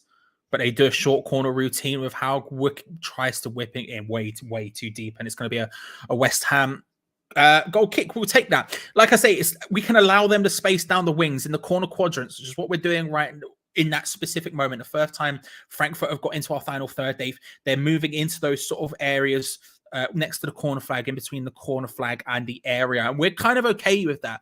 You can whip the ball in. You've not really got too many big people. And hopefully Dawson, Zuma, Rice, Souček, these big enough people to deal with that. We're fine with that. It's more when they're in other areas that are a bit more dangerous centrally. That's where the concern's going to come from them. Ariola kicks it up large. We're looking for Mikel Antonio, who's outbeaten, but Souček intercepts and lays it off to Aaron Cresswell. Finds Lanzini. So far, so good. So far, so good. I would thank Arthur more. I would thank Arthur more because he's the one who confirmed it. But still, can't stop thinking about nachos after that comment earlier, and I don't have nachos either. I'm sorry, Mike. I'm sorry, man. That is a stressful moment for us all. If anything, everyone's talking about bells, and I'm just hungry. So start cooking some ribs for full time. They better be victory ribs. Artem, that's a huge shout from you, sir. Respect the hell out of that. Big. Alfie. Shooketh is Alfie. I respect it. Early doors. It's good so far from West Ham. 11 minutes in, we've been definitely the more aggressive of the two teams. We've had it in the better positions. We've camped in their half for most of it. Frankfurt now having a spell of possession where they can pick up the ball, but they're sort of struggling a little bit to get into our final third. They're passing it around relatively well, but they can't quite find that space as of yet. The one time they have was down the line. And again, we're sort of okay to have it there as long as they're not allowed to drift in. Or Kamada getting taken away by Bowen, who just slips there. Bowen does really well to just nip the ball away from Kamada. And again, this is what I'm saying, you can't really afford to pass it around so calmly, I get, or with lack of space to it. Ball over the top from Frankfurt is poor, and it goes straight out for West Ham throw-in. You can't afford to pass it around so calmly, so with a lack of pace. You need to be passing it slightly quicker. If you're going to pass it around, you need to be against us because you have the likes of Fornals, you have the likes of Bowen, who are going to come in and try and nip it away from you, and are going to initially just cover the passing lanes, passing angles, and then if you do try to get into that, they'll more than happily nip in like Bowen just did there. Which is what we've done this entire Europa League campaign. We've faltered a little bit in the league with it. We've not done it anywhere near as much as possible. Antonio does really well there, by the way, to get that under control and somehow manage to find Declan Rice. But the pass goes very astray after that. Mikel Antonio fighting for the ball instantaneously with Tuta and winning a throw-in. You'd love to see it. But yeah, we've seen that in this entire campaign, all the way back to the first goal we scored right near the beginning of the Zagreb game. They were passing it around exactly how Frankfurt were doing tonight. And we dipped in and got a goal straight away from it. If they want to do that, they can do that because I think we'll make them pay for it. But still, we need a goal to settle my nerves. Fair. Do you see us making the final? Yeah, I do. I do. I'm not concerned about it too much. There's something about this game. I think it benefits us. I think Frankfurt have more pressure on them, and I think you can kind of see it. They're not quite flowing in the way they were in the first game. I think the first game, this is the last thing they have in their season, remember. Their season is coming down to this and this only. For us, it's not. We've still got chances to do well in the league, to qualify for European campaigns in the league.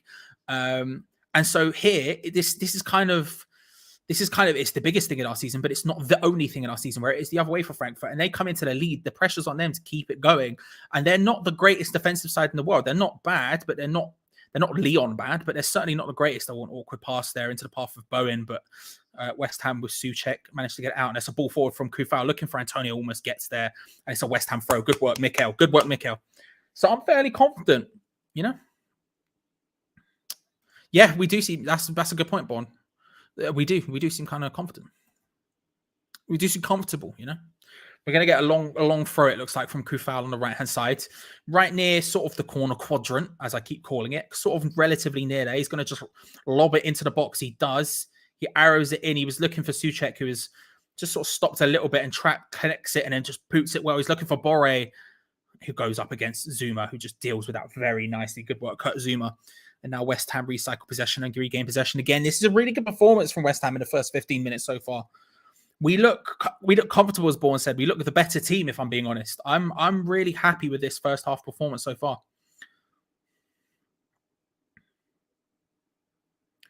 But I tell you what, fair play to the Frankfurt fans. The atmosphere is incredible, but hooked forward, looking for Mikel Antonio, who can't quite get the control on that one. And it's played all the way back to Trapp. Indico, the first time we're seeing him against us, didn't play in the first game. One of their best players didn't play in the first game, of course, because of suspension. Just that he's a capable player. He's got a decent technique. He passed it around well. He's dangerous in the air, dangerous going forward from corners, but he's just calm and comfortable on the ball. And they're just passing it around between the three centre backs now, who spread out relatively wide, trying to find a little bit of space forward. Can't quite do it as of yet. They're just passing it around, and we're sort of more than happy for them to pass it around like this. We're just sort of covering the passing angles, covering the passing lanes, working hard to sort of block that. And now they try that big vertical ball forward, and it's a yellow card. It's a yellow. I was concerned that was going to be a red for a second, and Cresswell was screaming at the ref. I think he was concerned it was going to be a red as well. And the Frankfurt players are beginning to turn around to the referee and ask them whether or not that should be a red.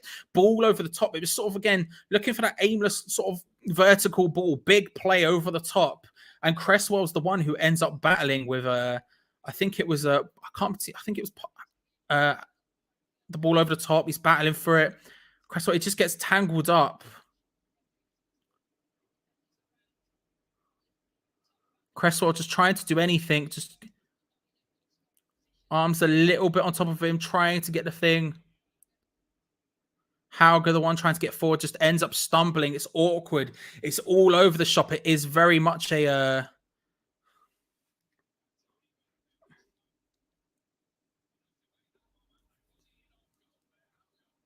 I'm seeing, is VAR in this game? Can you go to VAR? I'm not sure. I'm seeing people talking about it in the chat.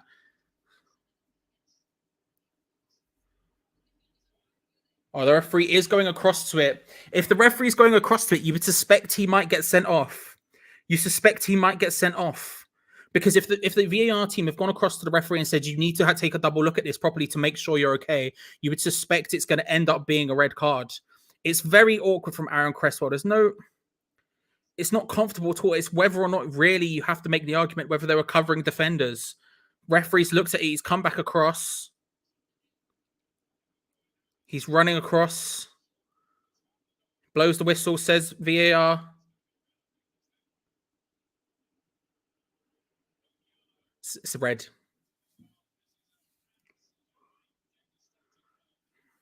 Aaron Cresswell has been sent off.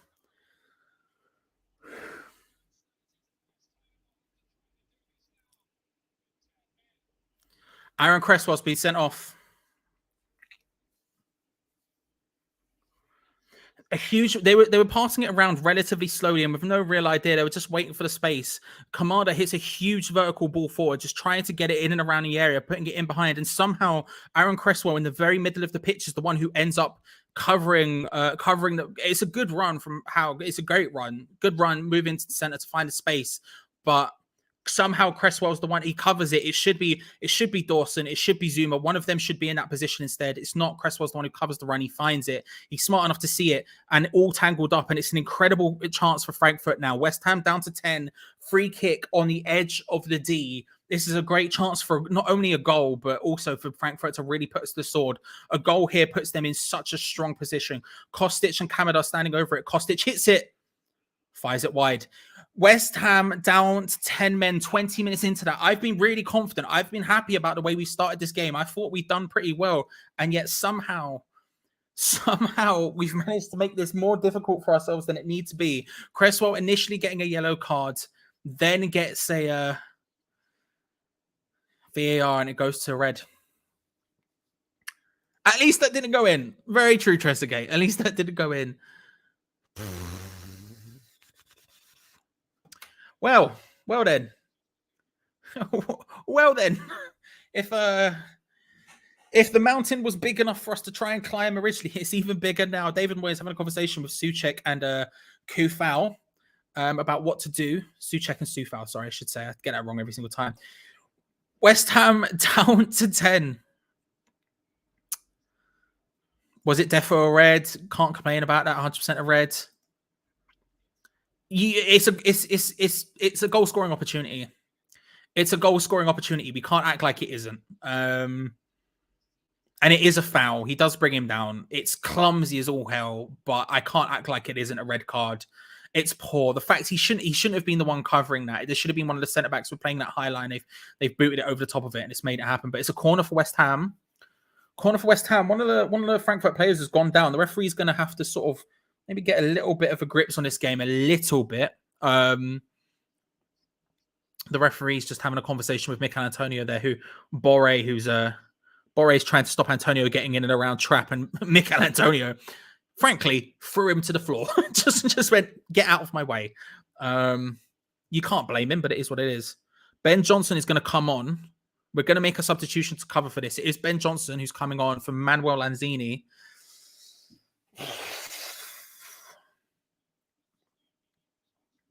Come on, Ben. Come on, Ben. Now I'm nervous. Ben Johnson, I assume, will come on at left back. We're going to play this corner in now from the left-hand side. Bowen's going to be the one to take it. The big boys are in there. Bowen puts it into an awkward position. Tacked at the back post from Craig Dawson, almost getting there. It was a good corner. He attacks it late at the back post. It's whipped in, and it's going to be another corner. We'll take it from the opposite side this time. Pablo Fornals is the one to take it. Now I'm nervous. If I wasn't before, now I am. All of a sudden, this is huge. Frankfurt fans absolutely pelting Fornals. There's stuff all over the pitch, to be fair. Pablo Fornals is having to move cups away because he's being absolutely pelted by cups and the like while taking his corner. There's announcements saying to stop throwing stuff. Fornals tries to whip it in towards the front post. Souček can't quite get his header on there. That goes up bouncing away.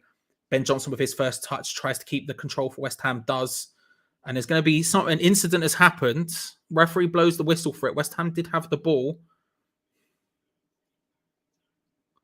Not sure what happened there, but maybe two Frankfurt players hit. There was a big old There's a big old clatter between four players, two West Ham players who get straight back up, and two Frankfurt players who come down.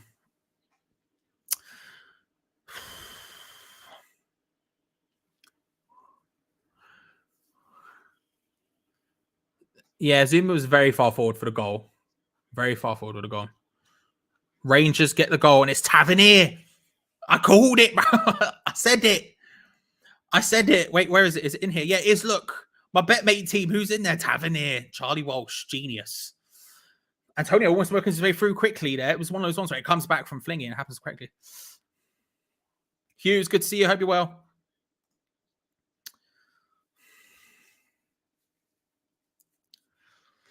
See, I disagree with the idea we started this game poorly. I think we started this game well. We were completely in control of the game.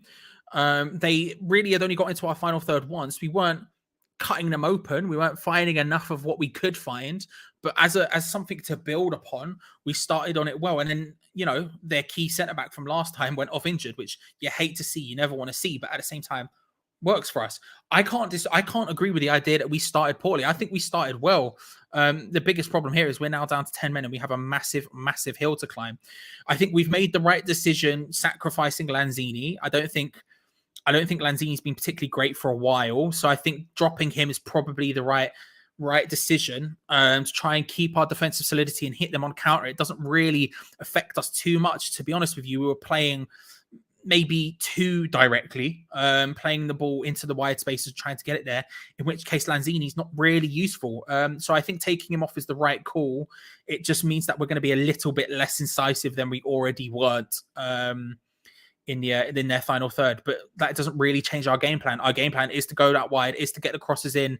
And today we have big boys on the pitch to try and make it happen. 10 men. Look, and realistically, let's be honest with you, one goal. And if we win this 1-0, then all of a sudden we go to extra time. So even though it's horrendous, all we need is a single goal. All we need is a single goal.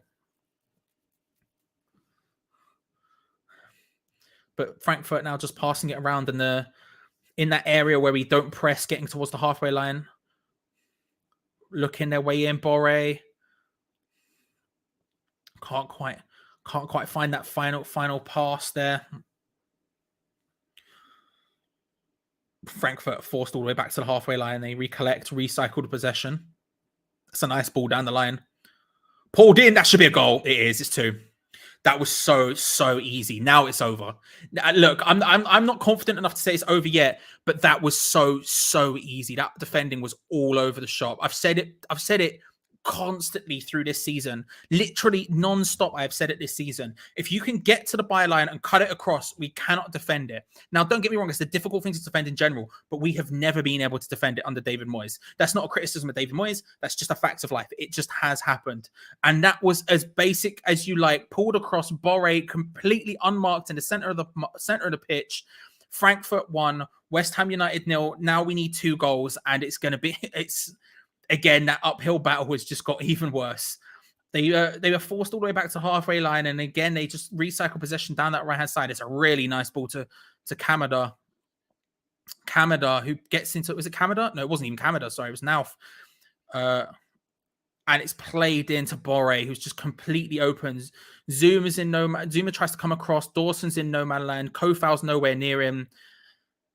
Souček's not near him. Declan Rice isn't near him. And frankly, there was all of the time and space in the world. Really, really easy to do. That's a goal. 1-0 to Frankfurt. 1-0 to Frankfurt. And yeah.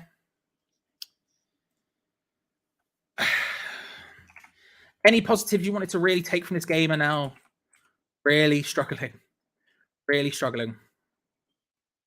Frankfurt 1, West Ham United 0, 3-1 on aggregate. We can say anything about Cresswell. If I'm being honest with you, Cresswell, nothing to do with that goal. Don't get me wrong, Cresswell, maybe you would argue could maybe help stop it from coming in, but we still have the exact same amount of defenders on the pitch. We all go on about how good Brent Johnson is as a defender. The fact of the matter is we let them get into the worst position we possibly could. Down that line, floating, crossing as much as you want. Rangers 2-0 up, by the way. As much as you like, float in those crosses. That's fine. We're fine with that. We can deal with that. Our problem has always been and will always remain to be if you get to the byline and pull it back across. And the play was so easy. We can act like that's Cresswell's fault, but realistically, I don't think it is. Kostic does well, tries to pull it back. See, again, that situation, float it in. That's fine. We deal with that. Dawson gets it out. It is a corner. Man, if this again, I wasn't too nervous before this game. In fact, I'd go as far as to say I was relatively confident. I felt like there was no pressure on us. I felt like we had this. I felt like all of the pressure was on them. And the second that red card happened, all of a sudden it's on us. Can we survive becomes the question. Not can we do any better? Not can we get the goals? Not can we do this? Can we survive? Because we got that stupid red card. And all of a sudden the pressure is all over us. And it is what it is. 1-0.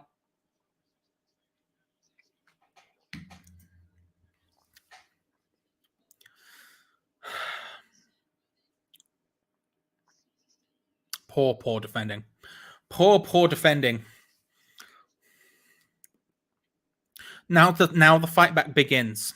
Now the fight back begins. They are all over us right now, Frankfurt. And it shouldn't be as easy as it is for them, but they really are. And I'll be honest with you, Souček and Rice, they're just too far forwards. There's just spaces in that area where there should not be spaces. The Frankfurt players are finding space and time. Oh, that's a really nice 1-2 with Mikel Antonio trying to find the space. He can't quite get that. It's good defending. Good defending from Ndicka, who does really well there. But there was a moment where it looked like Mikel Antonio could be through. Listen, if we can get a goal, especially before half-time, this changes the complexion of this game. Right now, it's 1-0 to Frankfurt. Right now, it's 3-1 to Frankfurt on thing. It makes it feel very, very easy for them. It makes it feel calm for them almost. If we can get a goal before half-time, don't care how it comes. If we can get a goal, corner, not care, counter-attack Mikel Antonio, don't care, Bowen, not sure, it doesn't make a difference. Then all of a sudden that changes this. Because right now the pressure is all on us. We have been put on it in the biggest way possible from Frankfurt. We're down to 10 men and it's like, can West Ham survive? If we can get a goal, all of a sudden it changes that. It proves that we can do it. David Moyes is screaming. But you can't act like it's not going to be an incredible uphill battle from this moment.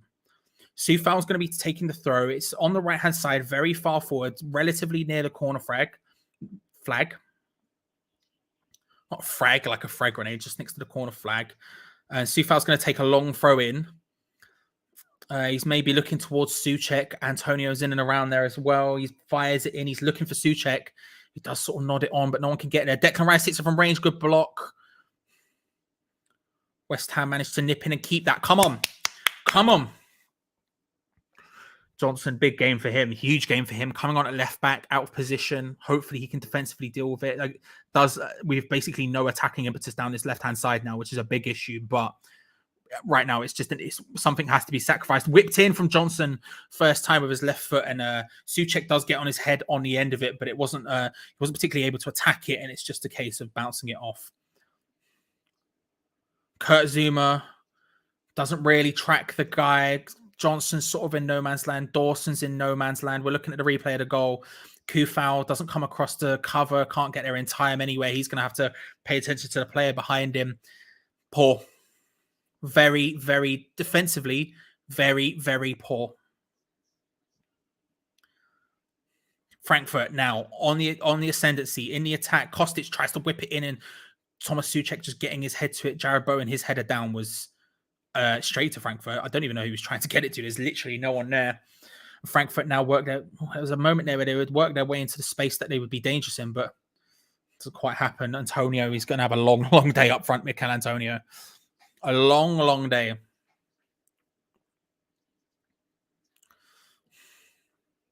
I hate long throws and I hate short corners. And guess who's proficient at both? You're not wrong. I strongly agree with you, James. I can't lie to you. Ball forward, gets cut out by Craig Dawson. It's going to be a throw-in. Frankfurt on the left-hand side. They're trying to find their way into that central area. Kamada looking good. To be honest with you, feels like a matter of time right now for them to get another goal. I don't want to say that, but that's kind of how it feels. We need to counter-attack effectively. Oh, the ball's coming and Borre is just counted out well by Dawson and Areola cleared. Mikel Antonio battling with Ndicka, who's now basically on Mikel Antonio. This is a great opportunity though. Jared Bowen picks up the ball, just slightly heavy touching Ndicka, who's having a very good game so far, especially the last 5 minutes. He's stepped up very well, and that's a nice tackle. And now Frankfurt can come forward once again. Defensively, we still have the numbers we had before back. It's not really changed in any way, shape, or form, to be honest with you. We're playing a 4-4-1. That is the matter of the fact. You know, when we go forward, Fornals and Bowen especially trying to get into more advanced areas, but whenever Frankfurt have the ball, we do drop into that 4-4-1-1 formation, and it's what we should usually do, but without that extra attacking player, it means the counter-attack is very unlikely. And again, they're pulling it back again. They got into that exact same position and pulled it back, and West Ham, that's pulling it back into that space between West Ham's defense and midfield. It's just causing us all types of bother. And right now, Frankfurt regain possession of the ball and get to go forward again. Pass straight into the path of Declan Rice. Finds Jared Bowen. Just run with it, Jared. Just run with it. Keep going into that space. Hasn't got the pace and tries to flick it through. Mikel Antonio can't quite get there. It's easily dealt with by Frankfurt's defense.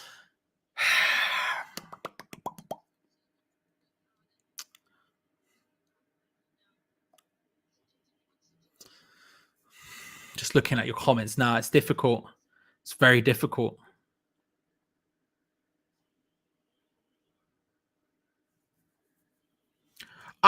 Look, I don't think all is lost yet, Michael. Don't get me wrong. I don't think all is lost just yet.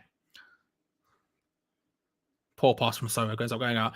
I don't think all is lost yet. I still think there's an opportunity in this game, but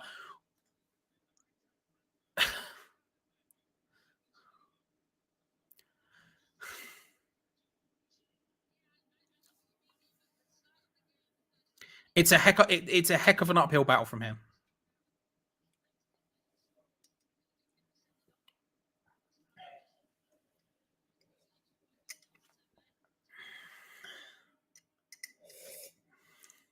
What does Moyes say at halftime? Good question, Danny. I believe it starts with an F and ends in a K, and it's 4 letters long, probably to begin with. Probably that's the first word that would come out of his mouth. It's the first word that would come out of my mouth. Glenn, good to see you, my friend. If you haven't already, subscribed to Glenn Kitely, Everything Football, and of course his Arsenal channel. But Glenn really does know his stuff, knows a lot about football. And as he says there, Frankfurt aren't great at home. You're right, Glenn. They aren't. They are pretty poor at home.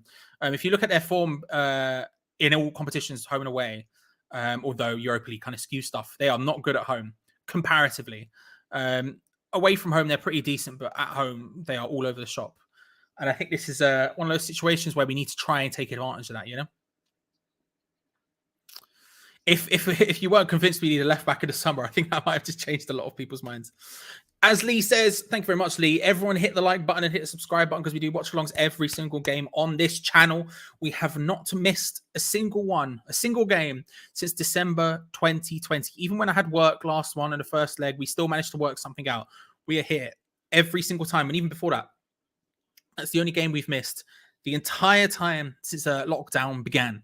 So if you haven't already, make sure to subscribe and hit the bell notification so you don't miss out on any future ones. Remember, we will have a live review at halftime. Geo will be on at halftime to discuss it. But at full-time, Geo Gonzo will be back with a live reaction and review.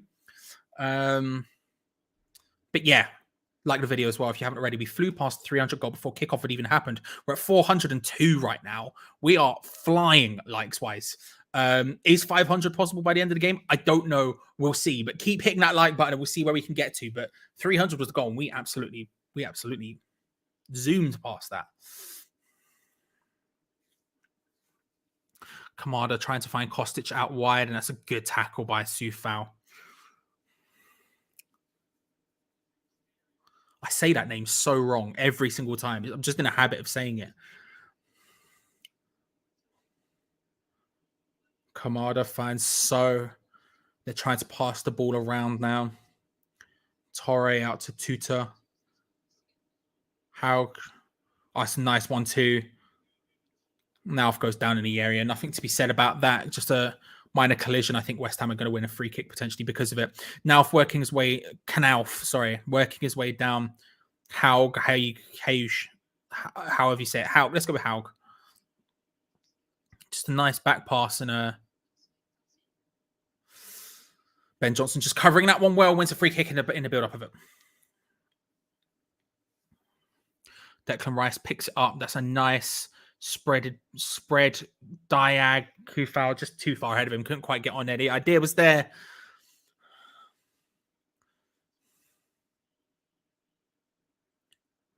Two goals is needed to take this one just to extra time at this point. But at this point, we just need a goal. If we could get a goal... then again, this changes the dynamics for the game. It makes it all of a sudden feel like it isn't all against us. All of a sudden, you give them something to be thought about. But it might be a point where some of those players on the pitch right now might be just hoping for half time. Knauf trying to take on Ben Johnson, defends it well, ends up playing it backwards to So, back out wide to Haug. So looking for Knauf again in that dangerous area, and Ben Johnson just covering well, no foul. No foul, just covering well there. Knauf just comes Ben Johnson against Knauf. They're having a battle there.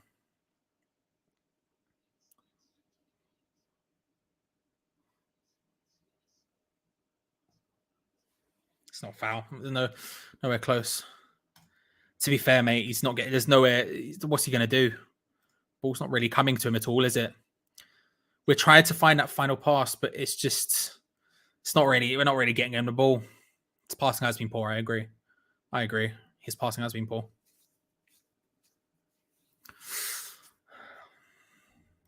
Well, pick my nose and call me Paul. It's a tremendous chart. So good to see you. Unfortunately, I have no bells today. Is that the issue? Who knows? Maybe it is. No, I think it's Aaron Cresswell getting sent off was the issue.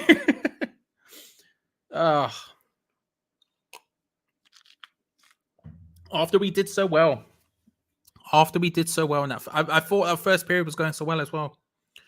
Road playing it out wide to Haug. Got Canal on the inside of him. Trying to just a little step over, trying to make it difficult. We managed to stop it, but Frankfurt with the ball, trying to find Kostic. And if I'm being honest, Kostic not really being all that dangerous against us, if we're being honest. Not really being all that dangerous against us at all. We've largely nullified his threat, and I think that's been pretty good to see.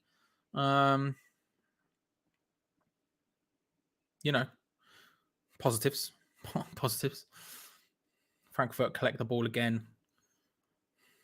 Antonio sort of laboredly running towards the back three of Frankfurt just to sort of stop them sort of being able to pass around with 100% comfort. But the other two players who usually join him in that press, being Fornals and Bowen, just are nowhere to be seen, especially when Frankfurt have managed to gain so much ground on us that they're not even close to. They're not even close. We only press in their half. If they're passing it around in their half, in their third, more importantly, that's when we press. That's when we try to put it on them. That's why we try to make it difficult.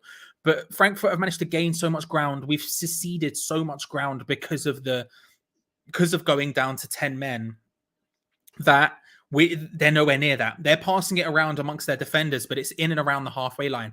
And we don't tend to press them. We tend to just sort of let them do it and get into our defensive shape. And it's kind of being a problem. It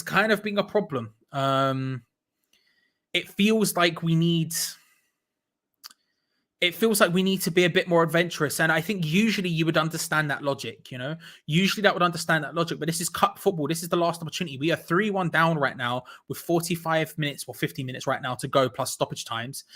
We need to be a little bit more adventurous and maybe step out of our gap a little bit. And if I'm being honest, get those wingers stepping at them, because I know why they don't do it. I know we try to make those areas just a little bit more compact, a little bit more difficult to play through.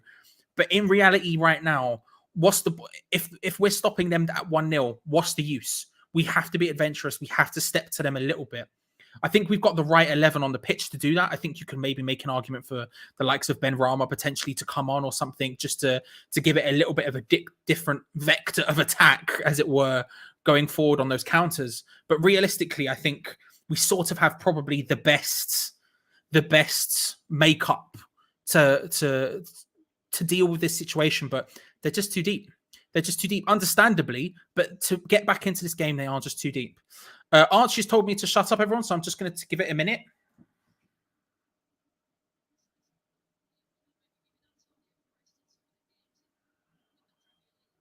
I hope you enjoyed that, Archie. And let me know when you come back from your 5 minutes of timeout whether you did or not. Played forward now by Areola, just a big boot. We're going to need those balls coming to Antonio. He's not really sticking to him too well, but he's making himself at least some sort of nuisance. Played down the line. Antonio's going to get there. Kicked by Ndicka. Could be a yellow card, surely. There is the yellow card. Yellow card for Ndicka.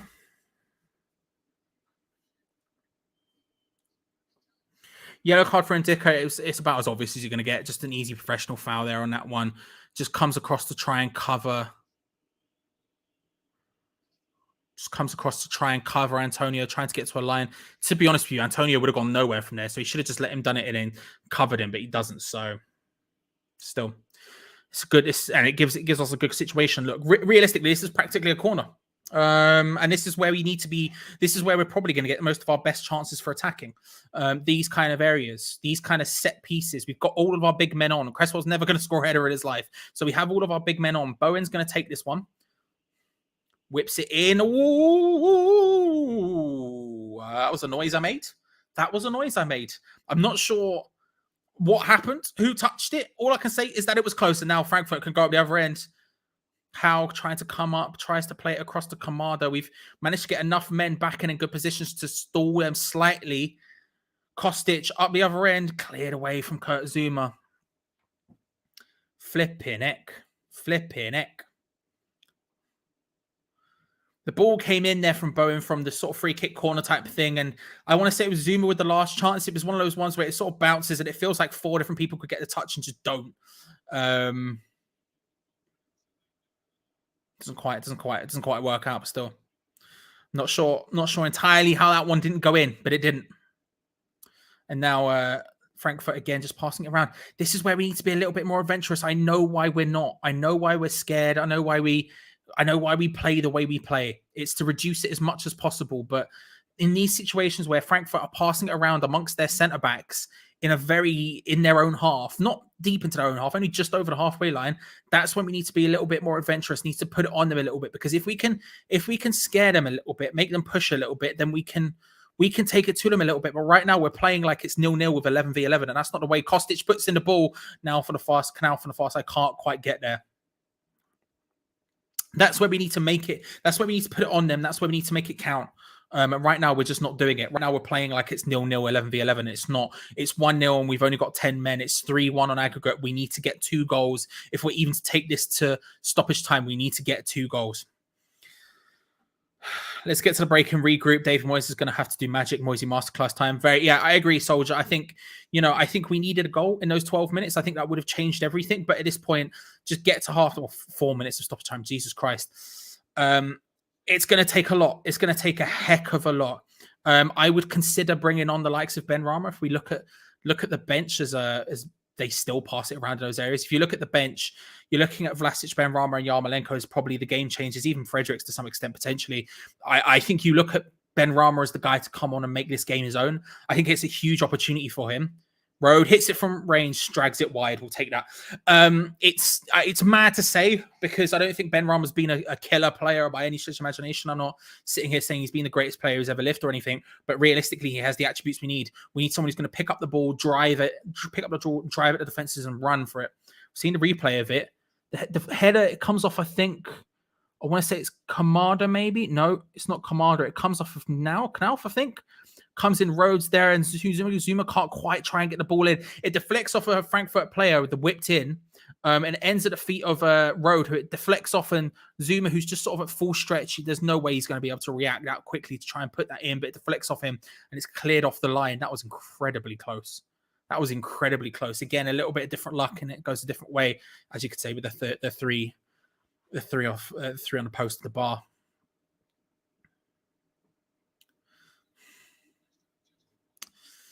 Michael saying something similar to what he said on the Two Spanners One Hammer podcast, the Hammers Chat Patreon exclusive podcast made just for you, patreon.com/Hammers Chat, where he says that the trouble with Moyes is several players are off form and need a shake up. If you always do what you've always done, you'll always get what you've always got. And I think that's a great point. I understand, like Mike, you were there, right? You saw I said this exact lineup. I said this was the lineup I think we should play. I think this is the lineup we would play. But I think we need to be brave. The second half needs to be brave, and I think a halftime sub would be go a huge way just to do something different. It's going to be a corner taken this time from Pablo Fornals. He's whipped in towards that near post, and Dawson can't get anywhere close to it. I'm not super keen on these near post corners, but it has worked once, so I can't complain. I did say I wouldn't, but at the same time,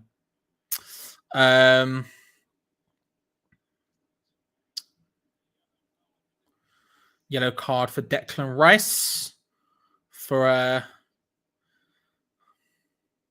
whatever that was. Whatever that was, just pulling her back on Kamada,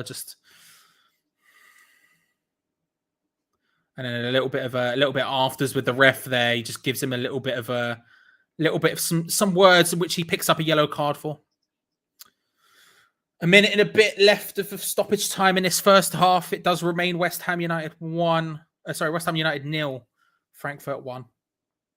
Stick around for halftime because Geo will be here. We'll be talking about it fully, dissecting the half, giving it full conversation before the second half, and then a full-time review.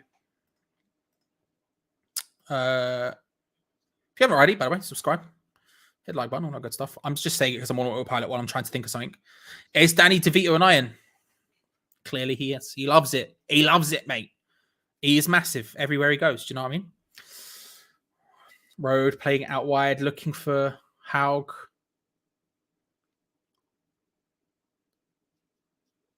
Played away. Dawson gets it away. There's a little bit more there's a little bit, there's a sort of,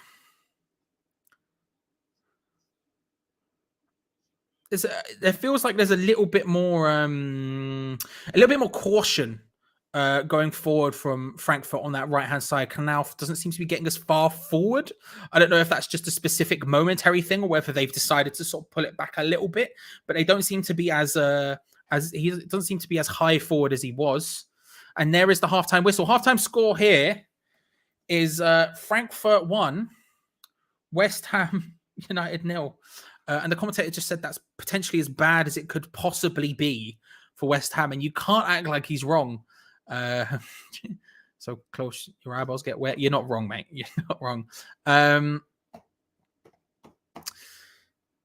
Yeah, you can't act like he's wrong. A red card for Aaron Cresswell again. And a very, very, very easy goal for Frankfurt, walked through us yet again. If I'm honest, Frankfurt's movement has been so good over the last two, over both legs, and it's becoming a bit of a problem for us because usually I'm very confident in our defense, and right now I couldn't be less confident. They just seem to walk through us at times. We've defended for that when we had 11, we were defending well. I felt like we were dealing with it well, but since then it's been an issue. It's been an issue. Thank you very much, Abdi, for the $4.99 for the full-time pump. Thank you very much. You guys deserve this because y'all play football. Where's this anti-football? Always playing counter-attack football. Listen, I appreciate the $4.99, and if that's your opinion, that's your opinion. I don't think you can call counter-attacking anti-football. I think you should maybe look at people like Carlo Ancelotti and maybe say that to their face. But at the same time, listen, I appreciate your respect and appreciate you for the $4.99. Thank you very much. But how are we all feeling? I still think there's something to be got out from this. I really do. It's going to be difficult. It's a long way to go in this game, and we have to score sooner rather than later. Jesus Christ! But I do feel like there's at least something. But Geo, how do you feel? Is there a chance? I mean, yes, there is a chance, but it's bloody slim, isn't it? Going in at half-time 1-0 down with 11 men would be difficult. Going in at half-time 0-0 with 10 men would be difficult. Going in with 10 men 1-0 down is extremely difficult. But it's going to take... Our best chances are going to come from set pieces. We also just had one cleared off the line as well. The corner that followed it from Fornals was a good one, and just landed between Rice and Dawson, unfortunately. We're going to need set pieces. The problem is getting the set pieces. I think the trouble is actually getting up the pitch and winning the corners and the free kicks. But if we can keep doing that, we can keep getting Antonio stretching their defence. The Indica's on a yellow card now. Let's get him targeted a couple of times. Bowen's had a run at him. He's made really good tackles. Yeah. But if he gets them wrong, he gets yellow carded. So he's on the booking now. Let's get Bowen running at him. I think we're going to have to almost just focus on that side of the pitch. Let Ben Johnson just be almost like a left centre back to some extent. Let's get Sufal pushed up. We'll get Bowen right over to that right-hand touch line. Get Antonio staying central and almost just target that side. Force Frankfurt into change. They've got one of the centre backs have gone off injured as well, so it's not ideal for them. We're just going to have to hope that Indica does something stupid. We know he's got it in him. He's a young lad. He's a talented centre back. I think he's their best centre back, but he's on the booking now. Rash foul that he did on Antonio. Let's target him. Let's go at him. Let's ask questions of him. We've got to do something. But I'm just honestly, Charlie, I feel heartbroken, to be honest with you. It's weird. I mean, like I wasn't nervous before the game. And in that first 50, before the red card, I wasn't nervous at all because I felt like the pressure was all on them. If it was the other way round and we went in with a 1-goal lead that was kind of narrow, then I would have been crapping myself. But I almost felt like all of the pressure was on them to an extent. Not just because they had the lead and they had to defend it, but also they were at home. They have this big crowd behind them that sort of puts a little bit more pressure on you. And also, this is the only thing in their season left. We've still got the league campaign going. We've got this other stuff. For them, it's this or nothing. And so I felt like all of the pressure was on them until we got the red card. And all of a sudden, the question goes, can West Ham come back into this? Can West Ham make it? Or anything like that. The question becomes, can West Ham survive? And then all of a sudden it felt like the pressure was all on us, and we sort of shriveled. It was weird because even though we had the defensive numbers back, we didn't change anything defensively apart from Cresswell for Johnson. That's all we changed defensively. The shape was exactly the same. The tactics were the same. If anything, we were a little bit less forward thinking because they were so deep in our half that we didn't get anywhere near forward.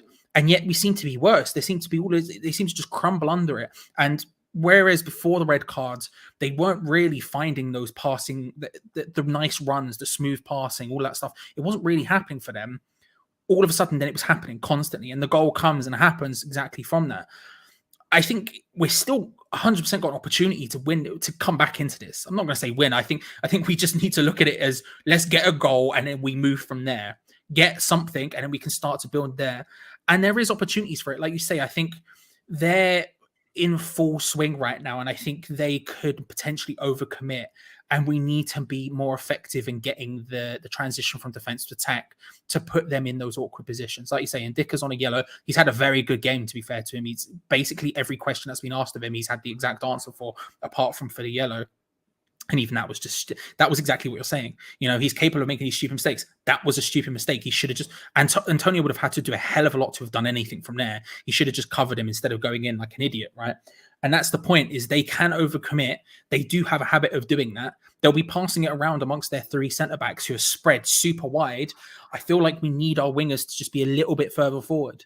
Right now, what tends to happen for the rest of the season is we only tend to press them and harry them when they're in sort of their own third. If they're passing around in their own third, then we cut for them. But it's the closer they get to the halfway line, up into the halfway line, we just leave it. We step back. And that's the way we've played all season, and I understand why. But right now, we're doing that. And we're playing like it's 11v11, 1-1, or 0-0, or 1-1. And it's not. We're 3-1 down, and we're down to 10 men. We need something now. And I feel like we need to have Bowen, Fornals, whoever ends up on those wide sides, if we make subs or whatever happens, we need to be a little bit further forward. And we need to, when they are passing it around casually on the halfway line, we need to get them panicking. Because right now they are not panicking. They are sitting there quite calmly passing it around and going, oh, we'll find the space eventually. And we shouldn't be allowing them to do that. Anyway, I'm going to run off and get a drink and stuff and go to the toilet. Good luck and try to... we got this, bro. It can happen, he said. I'm trying. Right, let's see what you're all saying in the live chat. Let's have a little look. Darren said, Antonio said they'll take it slow in the pre-match. He will switch off the telly. Alan Woody says, love your optimism. Sorry. It's over. We've got a goal in us at best and think they have one more too. Craig said, like my dreams, they fade and die. Tim says, Antonio can't hold the ball up, can't score a goal, total lack of pace. Let's see what you're all saying. Keep your comments coming in. Keep them coming in. I'm not going to give my opinions. I'm going to wait till the review. I'm just going to read out your opinions. A bit of a boring one at half time. I'm not feeling too chatty, believe it or not. I'm not going to lie. I'm raging with Aaron Cresswell, to be honest with you. I'm absolutely raging with him. What he's done is unforgivable. But let's take a look at what you're saying. Massive Fitness says, let's get real. Player team has not won at home this year, closer to the bottom of the league, which are a mix of low-level Prem and high-level Championship sides. I know, but they've only I don't have the stats, but I had them in the preview. I know they've only won 2 of their last 11. They've also only lost 2 of their last 12. They just draw a lot of games. Only team left in the Europa League that's unbeaten. So it depends how you want to look at your statistics. They only dropped into the bottom half of the table this week because the rest of the players in the league game. But I appreciate what you're saying. It's not the best German team, but they could also look at West Ham and say, well, look at them. They're 7th. They're bang out of form, 1 win in 7. So it works both ways, doesn't it? Guy says, since January being crap, that's because of Moyes, the board in January transfer window. Let's have a little look at see what you're all saying. I am gutted though. It's honestly, William, it's like breaking your heart, really, isn't it? When the red card happened, that was one shot, and then when they scored, it just. Stephen says, getting to the semi-final is a fantastic achievement. Going out with a whimper is disappointing. I was hoping for a great performance. The thing is, I don't blame anyone here. I do blame one person, but I don't blame Moyes. I don't blame the other 10. I'm concerned about us keeping our heads, if anything. Declan Rice has lost his head a little bit. He went running forward. Before he got sent off, he went running forward unnecessarily to pressure a centre-back. They just moved it to the other centre-back, and they moved it into centre midfield, and Declan Rice is 15 yards out of position. And then he went screaming at the referee. He's the captain. He can't be doing that. We need to calm down. Anyway, Chris is saying, don't embarrass yourself by thinking we can still win this. It's done. Lewis says, this feels terrible. Mission impossible. Even to 11 men, we struggle to create a score. Scott says, back to championship football. I mean, it's not that bad. It's not that bad. Lemus says they'll pass it all over the pitch next half. Won't see a ball. That is a worry. That is a worry. Jason says, turn out being a great run, proud of lads. It's possible. I am proud of lads. I'm just gutted as well. I think it's possible to be both. We'll deal with the reflection on the tournament tomorrow. Should we go out there tonight? But tonight I'm dealing with the game only. Doug said doesn't mind losing a tie, but not like this. Pontefract says, forget the red card. Can't string a pass together. Switch it up. Ben wants to see Ben Ram and Martin Noble come on, while Lucas says, Creswell's never red. I think strong yellow. Going to be hard, but there's also, I think it was a red. I think it was a Stonewall red card, to be honest with you. As soon as it happened, I was quite, in a way, I was like, whew, when the referee handed that yellow card, but then I sort of remembered VAR, Leon, and I just thought he's got to go. He has to go. It's a Stonewall red card, in my opinion. Christian doesn't want to see a West Ham, Creswell in a West Ham shirt again. He doesn't think it's harsh. George thinks Antonio's struggling a little bit, and this is on Creswell and David Moyes. Miss Ames says we're playing terribly considering the stakes. Sufal needs to go and serve us for nows. Leslie's having a minor meltdown. Mighty says, Mighty Badger, if we somehow win this game, be as big as the playoff final. Dylan says, all our players look like they've lost their head. Our captain, Creswell for nows. Yeah, I agree with you, Dylan. It's not great. We needed to be calm. We needed to be disciplined from the off here in tactics, not to throw the sink at Frankfurt from the start. What Creswell done was stupidity. We saw just at half time there, saw Fanals kicking off. Rice got booked for screaming at the referee. It's not good. We need to just calm down. Danny says, can't see us getting anything. Sorry guys, hope I'm wrong. Don't apologise for your honest opinion. Honest opinions are encouraged regardless of if they're positive or negative. It's just honest opinions. All we ask for, honest opinions. Dylan says he's furious. You couldn't come on here. I'm not angry, Dylan. I'm not. I've got no anger in me. I am just feel heartbroken, completely gutted. If I think about in Creswell, I'll get angry, but I'm not thinking about Creswell. I'm thinking about the game, the team, the job we've got to do in the second half, and it just gets me down, to be honest with you. It feels like someone's ripped out my heart, put it in a blender, and made me watch it, and then put it back in. I know that's how it feels like. Danny says this is down to Moyes now. He needs to make changes, make something happen. If he leaves it to continue like this, it means he has no tactical know-how.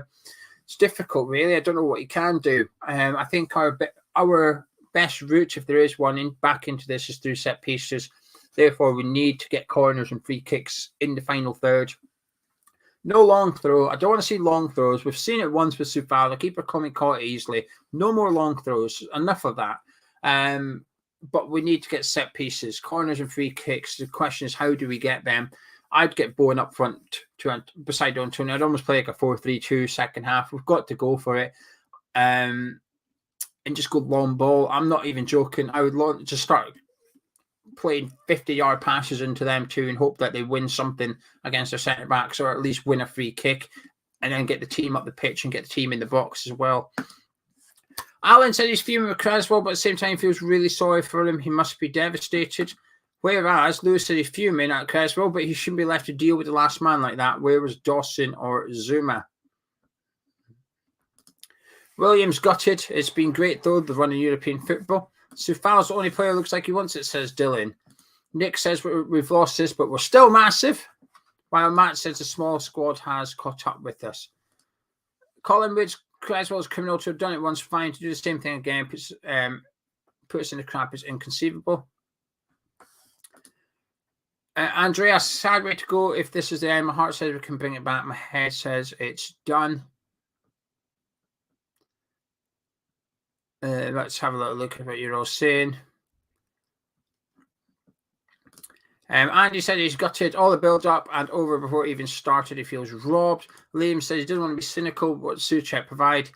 He would go as far as saying he hinders us more than helps us. Arrows wants Ben Rama on to replace Antonio. Well, Josh says, don't want to see another minute of football from Creswell. Get him gone, a new left back in. He's dodgy all season, targeted by other teams for being poor defensively. Right, I'll just skip the rest of the chat because Charlie's back. Jesus, there's a lot of comments. Thank you for all your comments. I'm really sorry. I didn't realise I was that far behind.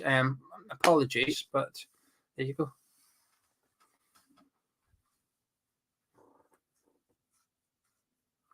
Oh, Charlie's muted. Anyway, you're stuck with me. I wonder why Charlie was mouthing words. I was muted because I was typing the donos in the top. I was typing people who've super chatted us in the top. So give me 1 second, and I'll finish doing that. Geo, talk to me. What? Give me your final vibes before you go. Teams are coming back out, so give me your final vibes quickly, and then run off so you can actually watch the second half. I think we'll score. Okay. I think we'll also concede. I think the game will finish 2-1 Frankfurt. I think we'll see a spirited second half from us. I think we'll see a performance to be proud of when you take context into it, which is there is 10 men going at it in the second half. I think we'll be proud of the second half performance. We will give it our all. I just don't think we've got enough now. I think Creswell has left us in a position which we're not going to manage it, really. Like I said, I think we'll cause them problems. I think they're going to cause us problems as well. I hope I'm wrong. I pray to come on here. We've got to win this play. I'll be over the moon, Charlie. But at the minute, my expectation is this is the end of the European journey for us. Fair enough. Geo, thank you very much for coming. I appreciate it. I'll see you at full time. Everyone make sure to stick around until then so you can see the full-time review with Geo and Gonzo. But thank you very much to Geo. Everyone with the donos, I'm going to keep putting that in. Just give me time. I didn't mean to come on stream and do it again. That was the mistake. We are back with the second half. Frankfurt versus West Ham United. It's Frankfurt 1, West Ham United 0, 3-1 on aggregate. It's a huge comeback necessary for West Ham in this second half, down to 10 men because of Aaron Cresswell. I feel like we can do it, but it is a massive uphill battle. Make sure to stick around and see if we can together. We'll figure it out. We'll figure it out as a unit. Instantaneously, Declan Rice and Antonio started to press, trying to make it happen. When they're passing it around amongst these back three like they're doing right now, Frankfurt, there needs to be a bit more pressing. And we've got numbers forward now, but no changes at halftime for either side. We'll see how it goes. But yeah, as I was saying, thank you to Bobby, Enfort, and Faulkner Murray, Ian, and Abdi. We will be getting those up in a minute. I'll be getting there. Just haven't quite at the time. I've been too enthralled by this football match. Too enthralled. It's difficult to see a way out of it. I think Gio's right when he says it might be the end. It's difficult to see a way out of it. But if we get a goal, I know I've been saying this since it happened. But if we get a goal, then we'll change the complexion of this. Archie, I apologize sincerely. I thought you meant me. I'm sorry. I apologize. Take this as a fault. Archie, I want to pull this up publicly. My bad, Archie. I hope you're well. Hope you're good. I apologize. Yeah. Richard asked the question, how are we going to do this, though? Listen, Rich, this is how you do it, right? They aren't great defensively. Frankfurt aren't the greatest defensive team you've ever seen in your life. This isn't, they're not Lyon, who just don't have defense. It's far from that, but they aren't the most defensive team you're ever going to see in your life. And I think realistically, what you need to do is you need to put it on them. Somehow you need to put it on them. Now, I know when you're down to 10 men, that makes it very, very difficult. I know when it's down to 10 men, it makes it an absolute problem, right? I get that. I understand that. But realistically, that's what we need to do. And I think, so what? If you expose yourself, okay, you expose yourself. I understand that. You don't want to do that. That's not what we ever want to do. Under David Moyes, we are not a team who expose ourselves easily. But we're 3-1 down in a Europa League semi-final. We need to make that count. And so realistically, that's what we need to do. We need to, when they're passing it around amongst themselves in defense, we need to step to them. We need to make them panic. We need Fornals and Bowen specifically more than Fornals, I think, potentially, getting in and around them, making it difficult, harrying them, harassing them, cutting out those passing lanes, because that's where we find a lot of joy. That's where we find a lot of joy throughout this entire competition. And right now, they're gaining so much space on us that it's just not happening. So that's what we need to do. Because then all of a sudden, you make them think about it. Don't let them pass it around with confidence. Boré hits it on the turn on the left-hand side. The left foot doesn't quite happen. I'm going to start putting those things in. But yeah, that's what I'm saying. I think it's possible. I know it seems unlikely. I know it seems difficult. And it is. I'm not going to sit here and say it's easy. I'm not going to sit here and say it wouldn't be significantly easier with with 11 players, because obviously it would. But realistically, that doesn't mean there's no chance whatsoever. And then Abdi.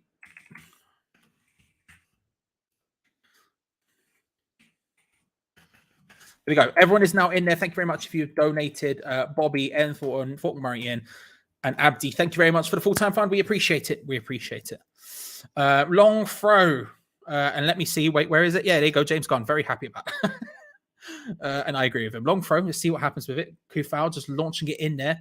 Looking for Souček. It's just battling to try and get something on it.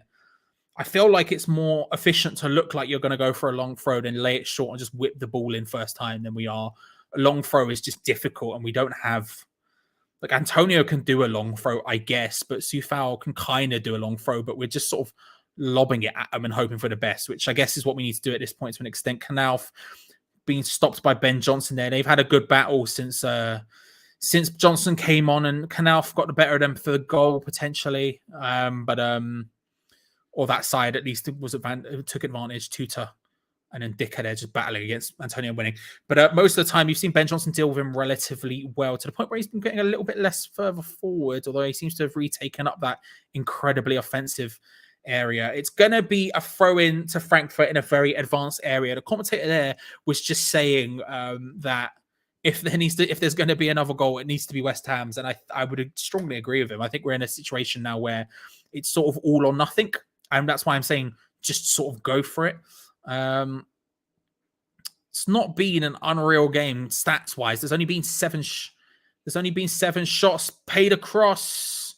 Knauf with a header straight into the hands of Areola. There's all kinds of awkward there. Stats wise, it's not been pretty. It's not been pretty from either side. 4 shots from Frankfurt and only 3 from West Ham. And West Ham's last shot. West Ham have had 1 shot since 30 minutes was on the clock. And they had 2 shots in very quick succession then. It's not been the most beautiful thing you've ever seen, but, you know, what can you do? What can you do? Like I say, I feel like it was one of those things where it felt like we were doing okay before the red card, but since then it's changed sort of everything. And right now it's come out in the second half and it hasn't really changed in any significant way to benefit us in any way, shape or form, if we're being honest about it. But Areola on the ball now finds Kurt Zuma in the middle of the pitch. He has players to his left and to his right. He had Declan Rice to his left. He had Dawson to his right. Ends up going back to Areola, and we're going to, instead of trying to play through the lines, we're just going to pump it long, and that goes literally all the way to Trapp, who's going to take his time to pick that one up. But yeah. Big man Sam, in all caps, why do you have a cardboard cutout of DeVito? He's a gunner. Because I like Danny DeVito. And actually, sir, I have 2 cardboard cutouts of Danny DeVito. So, you know, let's be accurate about these things. Because I like Danny DeVito. Next question, sir. He's in a West Ham shirt. What more do you want from Danny? He's trying. He's trying. At least we're playing Norwich next. Yeah, you're not wrong. You're not wrong. Hard to say, but at the same time, you're not wrong. West Ham have the ball, though. We're getting a spell of possession here. We are just passing it around in our defence, which isn't the most exciting thing to see. But, you know, we're at least doing something. We at least have the ball. Areola, and again, we're just going to pump it long again. Antonio just knocks it on to Bowen. Is that the right way to go forward, to just pump it at Antonio? I don't think it is, if I'm being honest. I don't think it is. It seems, look, if it was a situation where Antonio or Bowen could run in behind and we were playing it over the top of their defense, then I would understand it. But we're not playing it over the top of their defense. We're playing it over the top of their midfield directly to the floor of their defense. And at that point, I'm not sure it's the right way to go. Mikel Antonio hasn't really been making the long ball stick today. Once or twice, really, but not consistently enough for me, at least. Kostic coming forward now. Lays it out to Borre on the left-hand side. He's got people in the middle. Haug, looking for Kamada. 1-2, can't quite make it happen. Rice gets the interception and now comes forward. Finds... he tried to find Jared Bowen. I'll respect the try. I'll respect the try. I'll respect the try.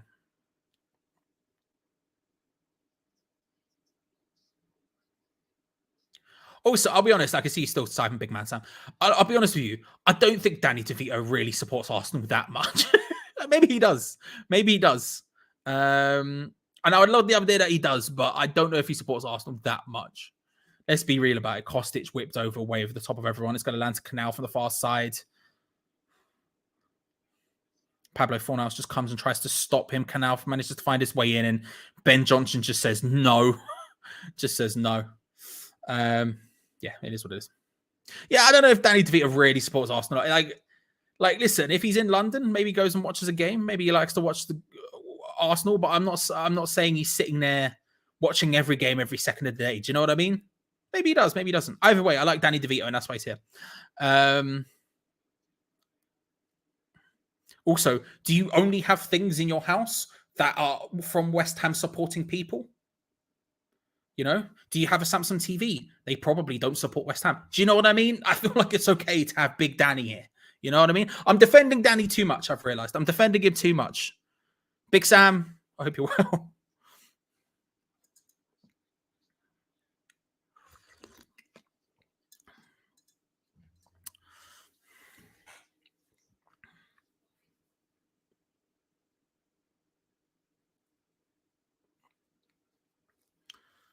Kamada on the left-hand side with the ball. They're in just waiting territory right now. They're going to go for a long shot, which they can from range if they want. So keep hitting them from range. That's fine. Don't really give a crap.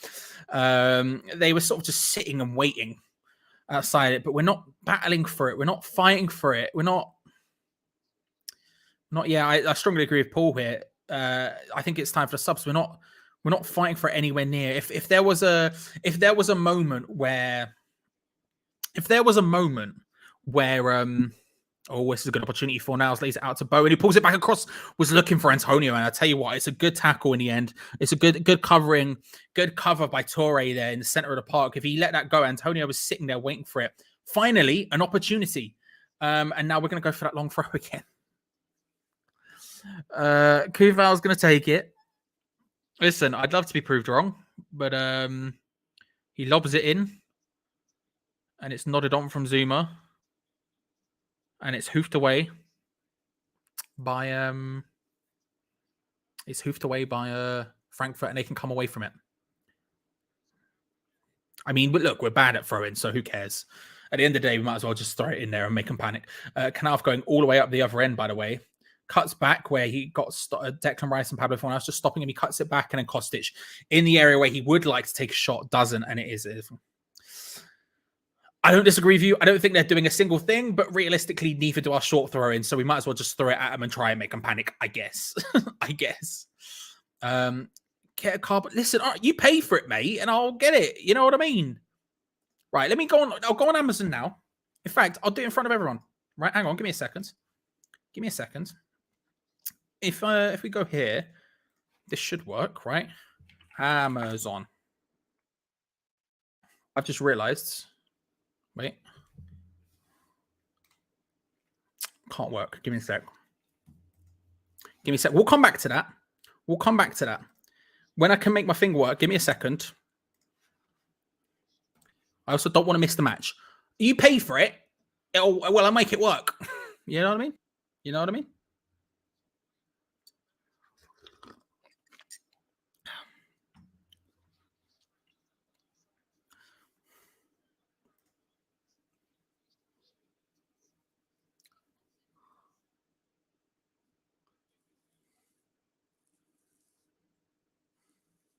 Frankfurt passing it around. Look, if you pay for it, I'll get a Danny Dyer cutout.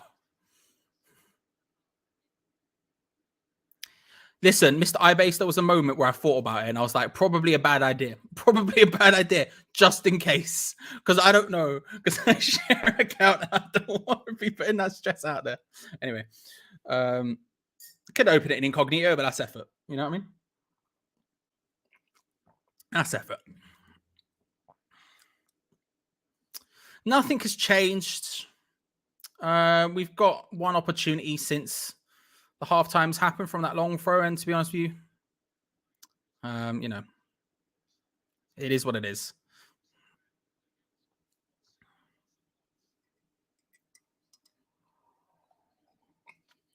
Fornal's trying his hardest. I got this one from Amazon.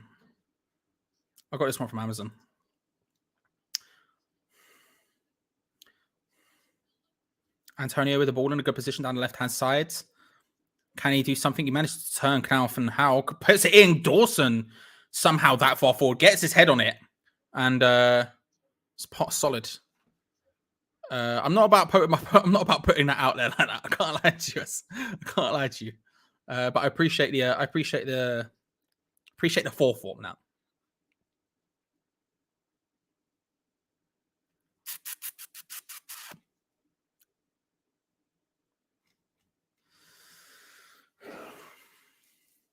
What do we do here, people? What do we do? We have half an hour to go. Oh, Kamada finds Borre, but it's well recovered. The pass was a little bit awkward, a little bit more further forward, a little bit further for Borre to run onto that, and that would have been hugely dangerous. But it was cut out well in the end by Johnson. What do we do here, people? I feel like we need to sub. I feel like Ben Rama's the guy. I feel like you bring Ben Rama on probably for Pablo Fornals. I think you just keep your most attacking threats out there. And I think you sacrifice Pablo Fornals. There's an argument to be said, maybe you put Pablo Fornals, I guess, into the center next to Declan Rice and you take off Souček potentially. I don't know, but I think that's a bad idea. I think you need to keep all of your biggest threats in there. And I think Thomas Souček is a massive threat from corners and from long throw-ins, in which we are obsessed with doing right now. But I think Ben Rama's maybe the idea. We're going to get another long throw-in again. Soufal's going to be the one to take it. Soufal's going to be the one to take it. Lobs it in again. Nodded on. Straight into the path of them. And then we head... You know what? I won't bother talking about that. Let's have a look. What are we saying? Trust me, I would bail if I had the opportunity to. I would if I could. Play 3-3-4. Throw Yarma Benny. Yeah, Yarmolenko and Ben Rama should get in. Need a PO address. We'd probably send some. Yeah, that's a shout. The problem is we have like a Hammers chat group one, and there's the three of us live in completely different locations. So, you know, Bowen trying to keep that one in, manages it. Opportunity. Bowen puts it in. Awful cross. We can ignore that. Right, let's move on. Souček batting for it, loses out. It's going to be a throw into Frankfurt. Pointless. It's time for Yarmo. Take Souček off for Ben Rama. When we have to attack, we haven't got a clue. I'm not too hopeful. Switch up the front. Ben Rama, Yarmo, Fredericks on the side. Do you know what? Fredericks honestly isn't the worst shout. I know people aren't going to like that, but I think his pace could at least do something. Fornals off. Just go for it. It's frustrating. Real Bros YT is really insistent that Germany has the best football clubs. Fair enough, bro. Fair enough.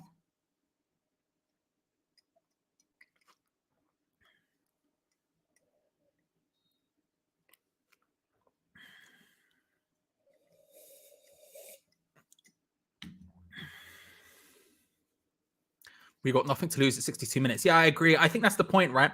We're 62 minutes in, right? We're about to be 63 minutes in, 27 minutes to go. We're 3-1 down. We need 2 goals. Why are we taking no risks? Let's go for it. Fornals managed to find Dawson on the side who lost it back across and is way over the top of everyone. But a little bit of something there that happens and it'll be a big moment. I feel like we're just not... I just feel like we should be going for this.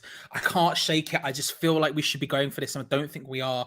The positive is that over the last 10 minutes, 5 minutes or so, we've become a bit more in control of this game. We've got a couple more opportunities. We've had a bit more of the possession.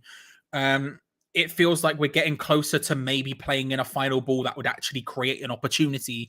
But realistically, still at this point, it's nothing. It's nothing. Like, as much as the benefits are there, the positives are there.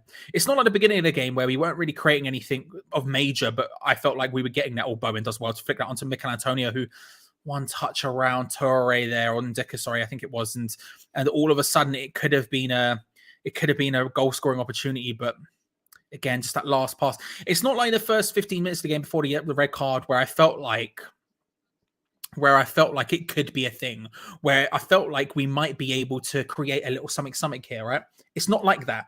Realistically, I feel like we could at that point, you're allowed to accept it. You're like, okay, there's some positives here. We're starting to get near to create a chance, because you don't just come out and just create chances off the bat, go, right?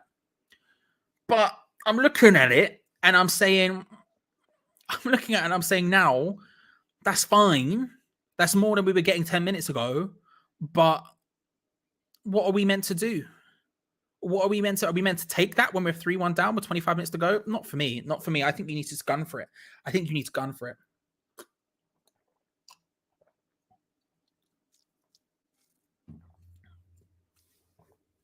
Canal fans, Haug into the path of Kamado, a little bit slightly better touch there from Kamado, and it would have been away. Bowen gets taken down by Road. That's going to be, it's a yellow card for Road, easy as you like. Yellow card is obviously as you like there.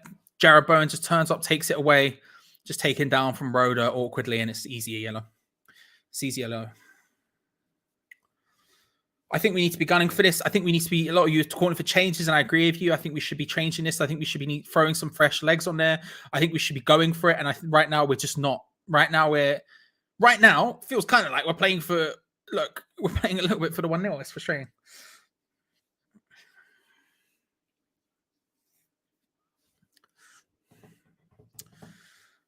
Please, Antonio off now, Moyes. They don't want to see him as a striker next season. I mean, seems to be on the deck more than actually running. Bring Fredericks, Benny, and Yarmolenko. Gutted. Antonio is poor. Antonio has the touch of a drunk carpenter. I agree with you there, but yeah.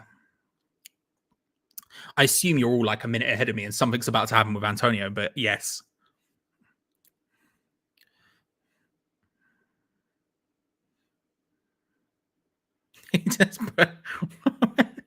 Just pushing whoever that was. Honestly, it was Tutor maybe. Just walked up to him and went, yeah. What's frustrating right now? That's my opinion, Nick. That's very much my opinion. We're acting like it's a 1-1. We're acting like it's a 1-1 draw. We're acting like this is going to do anything for us right now in this situation. What we're doing right now is not doing anything for us. We're slowly getting a little bit of something, but it's not enough and it's not quick enough. You know, we have to score 2 goals at least to take this to stoppage time with 10 men with 23 minutes to go. We need to step on it at some point. And right now, this isn't good enough. Need to target Road and try to get him sent off. Best chance we got. Yeah, him and Dicker as well. Obviously, he's on a yellow as well. But we're not getting anywhere near their centre back, so it's probably no harm in that. Let's start with getting their midfielder gone, and then we can move on to their defence. But I strongly agree. We just should be doing what we're smarter than what we're doing now. Ooh, I've got a cardboard cutout of Doc Cotton wearing a West Ham apron. I tell you what, big man Sam, send me the link. Send me that at atoplad on Twitter. That's my Twitter. If anyone wants to follow me, you can. I wouldn't because I don't tweet anything interesting. But at atoplad, send me a link to that, and I might consider getting that because that sounds like a banger. I can't lie to you, it sounds like a banger. Still.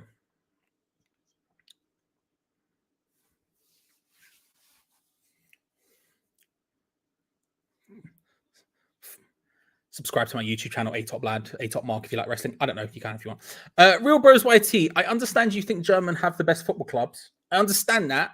And you're not really spamming because you're only doing it once every couple of minutes. So I'm not going to ban you, but just say anything else. I'm not even convinced you're real. Frankfurt coming forward. Playing out wide to Kostic. Borre's in there. He's looking for Knauf. Headed away by Kurt Zuma well, but into the path of Kamadu. Can hit him from range. Tries to, but drags it wide. He went to try and do it with his strong right foot first, and ends up being forced to put it onto his left and tries to just drag it wide. It's unfortunate for him there. But yeah, again.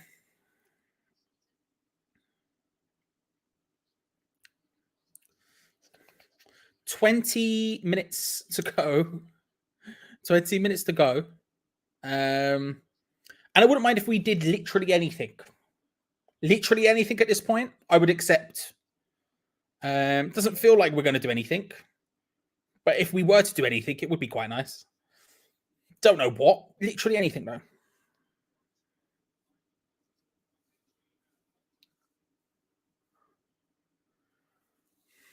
Tuta battling well with Mikel Antonio, loses out. It's going to be a throw into West Ham on the left-hand side. Positive of it being a throw on the left-hand side, we can't do a long throw. It has to be short because Soufal isn't going to come over across and take that one. Johnson and Fornal's matching up for it. How does well to try and stop that? Ladies and gentlemen, a substitution. Ben Rama might be about to come on, it looks like. Scenes. Limbs in the away end as West Ham make a substitution. Danny's losing his mind. Scenes. What a time to be alive. Will we actually make a... Listen, knowing our luck, we now keep possession of the ball and it doesn't go out of play for the next 20 minutes and the time ends up and we don't get a sub. But we'll see. Declan Rice just runs directly into 2 Frankfurt players. Don't know what he was doing or why. And he's gone down because his foot got stepped on, I think, in the play. Still not up and back as Declan Rice. Wouldn't mind if he got up and got back, but still. He's charging back now. Thankfully, Frankfurt weren't looking to try and be too incisive. On a 69 as well. I know. Genius. Maybe, Glenn. Who knows? I've heard they do. I've heard it. Who knows? But, you know, I've heard as much on the grapevine.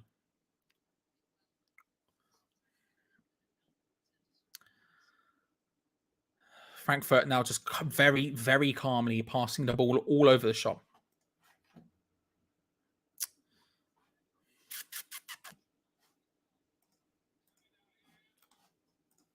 Not even looking at the game right now. I'm trying to look at flipping, trying to find the stats. I can hear he went Kamada here and then nothing happened. So I assume nothing came of it.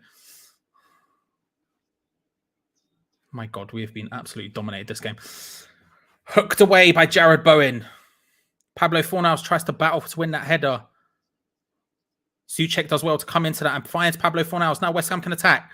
Thomas Souček. Antonio is as far right as is humanly possible to be for some reason. Take on Ndicka. Make him foul you. Make him foul you. He takes him on, beats him, pulls it across. Oh, Trap at least gets a hand to it. Something could have happened there. Didn't, but something could have, ladies and gentlemen. Still not gone out of play, by the way. The prediction is coming true so far.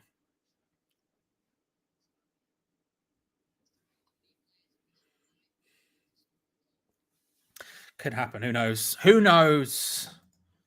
Who knows? By the way, I left the poll up the entire time because I felt like, you know, there's a spelling mistake in it, but I thought I might as well leave it, especially after I forgot. I forgot up until the red card happened, and then I thought, I wonder if it's changed. Right now, 66% of people are saying no. We've had over 1,500, almost 1,600 votes on that, so mad.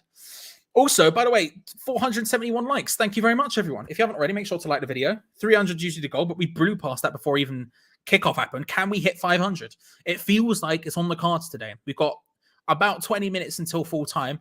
500, we can get 29 likes in that time. And Cuckoo's just scored. Which, by the way, not to show off, but again, who has Cuckoo on the team? Come on now, let's go. It's me. Yeah, and subscribe because we do watch alongs every single match day on this channel. I've missed one since the beginning of lockdown originally in 2020, and that was in December 2020. I haven't missed a single game since then. So make sure if you haven't already to subscribe and hit the notifications. Kostic hits it from range. Wide but close. That's the sort of thing you've got to be worried of. But yeah, listen, subscribe, get involved because we have a lot of games to come in a run where we could still potentially get European football next season. Pablo Fornals is coming off for Ben Rama. It's the sub I said I would have made 30 minutes ago. But we're here now.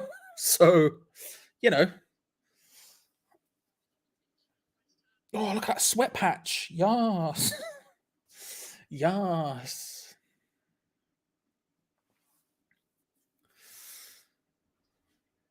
Deckers, that's an excellent question. Where can you get it? That is, of course, Stuart Morris Accountants, your accounting professionals based in Ilford, ran by West Ham fans. That's why they've hooked us up. If you haven't already, personal, business, whatever you need, Stuart Morris Accountants, get involved. Shout out. And we're also, of course, looking for sponsors next season, by the way. If you are someone who'd be interested in sponsoring the watch along next season, then I would advise you to get in touch with us.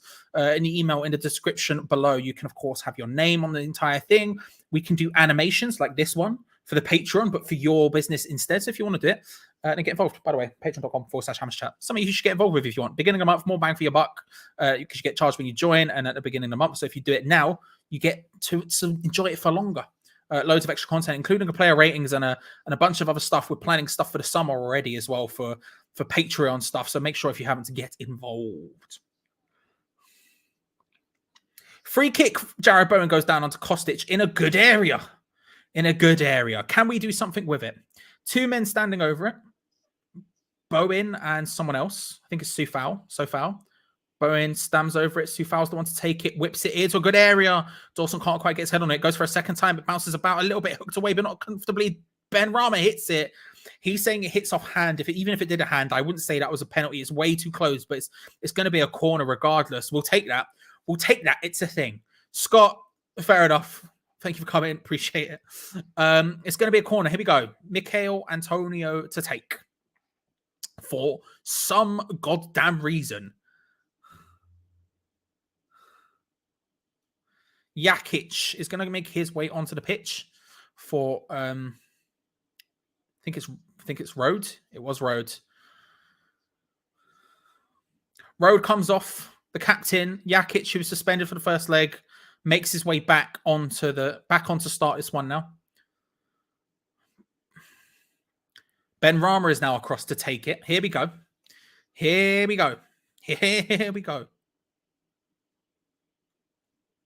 Something's going on with the ref. Who knows? Right. Whipped in. Looking for that near post because we don't know how to take corners. And guess what? It's nodded straight back out for yet another corner. Here we go again. And instead, Ben Rama now leaves this one. And it's Jared Bowen who's going to come across to take it. All change at the corner flag. What an exciting time to be alive. Bowen to take it on the left-hand side. Big men are in there. Whipped in, looking for that near post again, but this time going out way, and Frankfurt can very easily just hoof it away under no pressure. Scenes.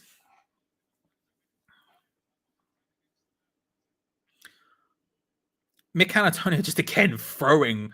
He gets a yellow card in the build. I think it was Borre who again is trying to stop Antonio from getting anywhere near the goalkeeper and just threw him to the ground.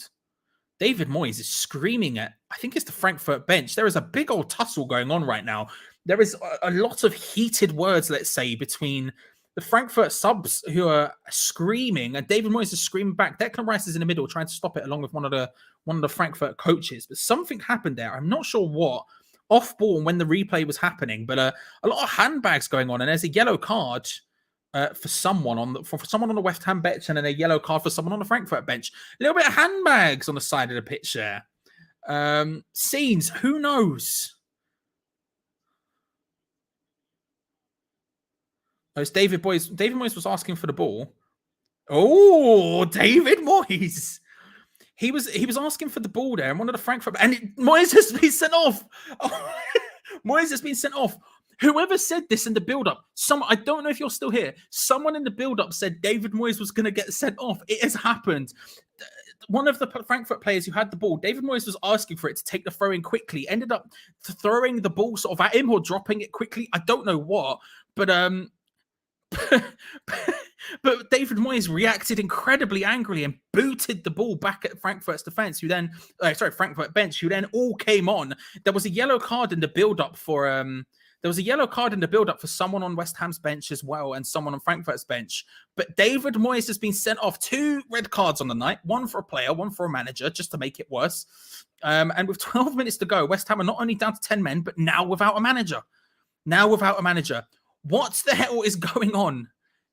You're not wrong. You are not wrong. This is yeah. It's it's a bit mad.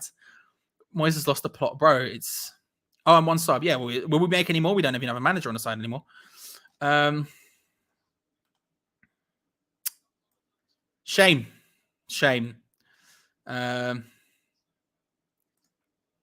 Yeah. Anyway, let's see. Anything more to come from this game? So Souček lays out wide to Sufal in a good place, hooks his way in, and then just lofts it in with his weak foot into an awful position. Again, should have maybe put it onto his strong foot before doing it. Rice is going to shoot from range. There's no point in talking about it. Is what it is. Is what it is. It is what it is. Pure Jose vibes. The purest Jose vibes going. Yeah, bad times. Stupid, bro. It was stupid. He tracked well, and none of the other centre-backs decided to get back, so he tracked it well, but it's just clumsy and dumb. Just clumsy and dumb. No manager, no difference. Well, we're not going to make any more subs, so it's fine, isn't it? It's a shame. I really was confident before the red card, you know. I really was confident. Still, Ben Rama trying to take it past all, does something and then tries to pull it back. I think that one went out for a goal kick. But trying to do something. It's getting heated. Oh, and now one of the Frankfurt players has come across and going for Ben Rama, and Ben Rama's pushed it back. The referee has completely lost control of this game. Not only has a manager been sent off, there's two separate incidents happening on the pitch at once. You have one around the goalkeeper who are having just a little bit of discussions, but Ben Rama, someone went for Ben Rama there. I don't know what happened. The referee's calling them both in, but something happened between Ben Rama and I want to say it's a yellow card for both him and Knauf. Knauf was the one who came forward for him. Knauf went straight up for him and just went straight for his face, and Knauf is still shouting at Declan Rice. Declan Rice just told him to relax. Now there's another Frankfurt player down on the pitch. I've no idea what's going on right now. One of the other Frankfurt players is down on the pitch in a completely unrelated incident. Just looks like he's tired and having a little sit down, which fair enough. I can respect that. I'm fat. You know what I mean? I respect a little sit down at the best of times. But what the hell just happened? Terrible night for West Ham. And now we're getting a double substitution from Frankfurt. Hristic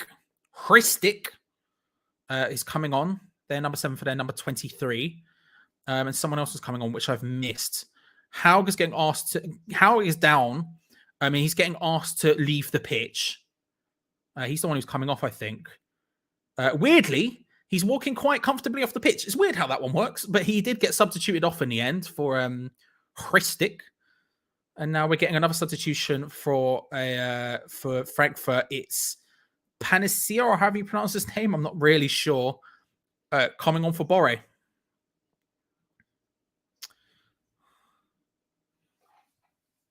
Pardon me.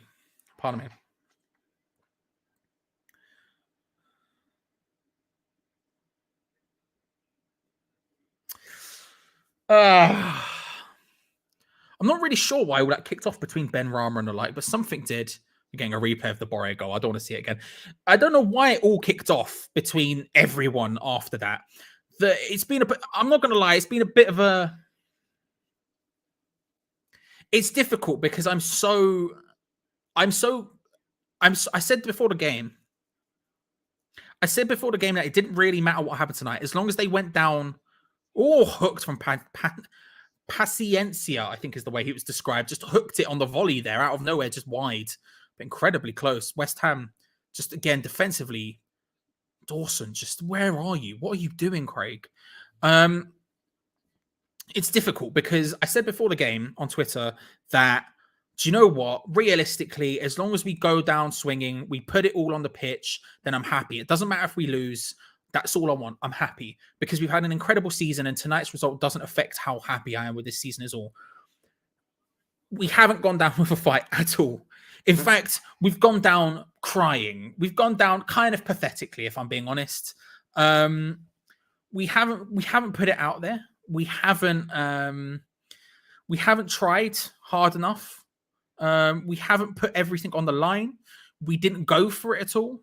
And yeah, it's difficult when you go down to 10 men so early on to make an impact and make a dent. But the fact is that we just didn't. We've sort of gone out with a bit of a whimper. And if anything, with a crying whimper. David Moyes getting sent off. Just battles all over the pitch happening. Bowen hooks it in. Souček almost getting there. Of which Tuta decides to stay down for a long time. Thomas Souček trying to get him up because literally nothing happened. But yeah, it's a shame, to be honest. It's a massive, massive shame. Doesn't affect how great this season has been and this run has been. Tuta, guess what? Gets up normally again. Shock how that happens. Doesn't matter how it doesn't affect how good we've been, because we have been very, very good in the Europa League this season. And you know, we've put it out there across the two legs. There's been moments where we've done it, but at this time, I just look at it and I just think it's just a bit crap, isn't it? It's just a bit crap. And it's just a bit sad to see us, Moyes getting sent off, all of this other sort of stuff. It's like, bruv, if you cared that much about it, maybe you should have made substitutions earlier. I don't know. I think it's a bit crap, but what can you do? What can you do? We have 5 minutes left of this game. I'm willing to admit it's done now. If you were calling me too optimistic at halftime and thinking we still have a chance, I'm willing to admit it's done now. Or whipped across. Kamada almost getting in again there. And it sucks. Total Wimper had to get excited about the rest of the season. Just hope Rangers can beat this lot in the final. Yeah, I mean, look, we've got a lot to go. Norwich is going to help at the weekend, but we have a long way to go, and it's all about fair play to Frankfurt fans, by the way. Their atmosphere has been brilliant. It's all about now securing, hopefully, European football next season. Europa Conference League looks likely, so that's what the end of the season is about. Ariola comes and just punches that one from the corner.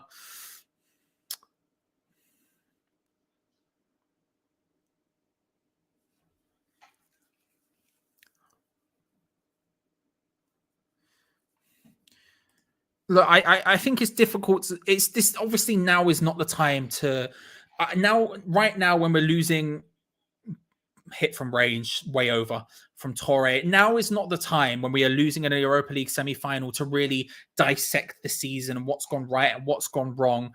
But it does, like, the thing is, we are coming forward. The problem is, and I don't want to talk about it too deeply because I think now is not the time.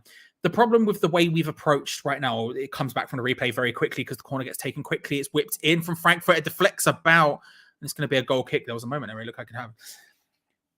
It's difficult because realistically, we have come a long way. Yarmolenko coming on now, by the way, for Sufal. We're finally gunning for it a little bit. Taking us all of the entire game. 87 minutes. Good fucking work. Anyway, the point I'm making is, I'm getting angry. The point I'm making is,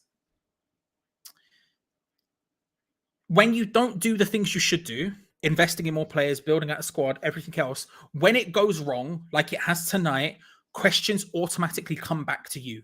It's difficult to look at holistically because realistically, we've come a long way and this season has been brilliant. And this season is a stepping stone to hopefully bigger and better things and improving. And if you look at the team, and the results this season, they are better than the team and the results last season, in my opinion. But when it comes down to it and it goes wrong, it's hard not to look at the questions that we've raised previously and gone, should we have done something different? And the answer is, yeah, we probably should. Should we have made substitutions? Yeah, we probably should. Should we have bought players in January? Yeah, we probably should.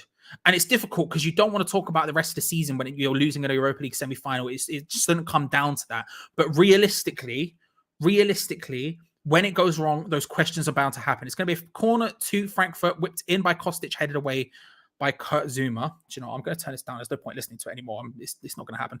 And I'll be honest with you, David Moyes has screwed the pooch on this one. Again, it's difficult because we got a red card very, very early on, and I don't want to sit here and blame him for that because it's certainly not his fault, the yellow cards. Don't get me wrong, there's things he probably said which influenced the way the red card happened, but realistically, Rice goes for it. He should have gone out to wide to Yarmolenko. He tries to find Antonio. It's a great control and hits it, and it's save from a save. I'll be honest with you.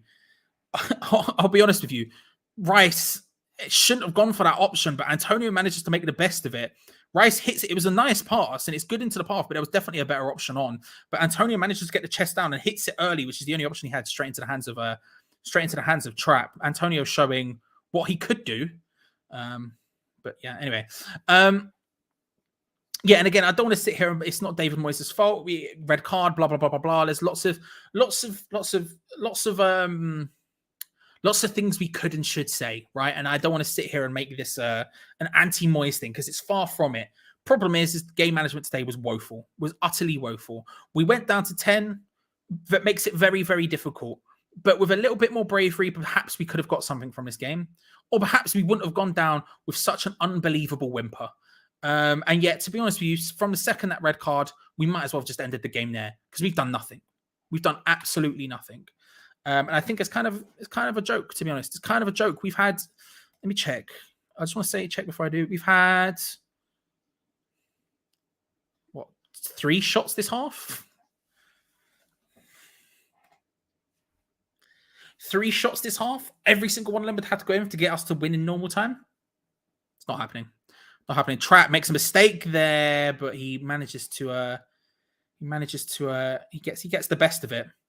He gets the best of it and stops it, but it was very, very close. Whipped in deep from West Ham, and Souček's there. Dawson's there, putting pressure on a Trap who tumbles with the ball, and it's going to be whipped in by Jarrod Bowen from the corner from the right-hand side. Puts it in. The big men are there. Souček gets his head on it. So close. So close.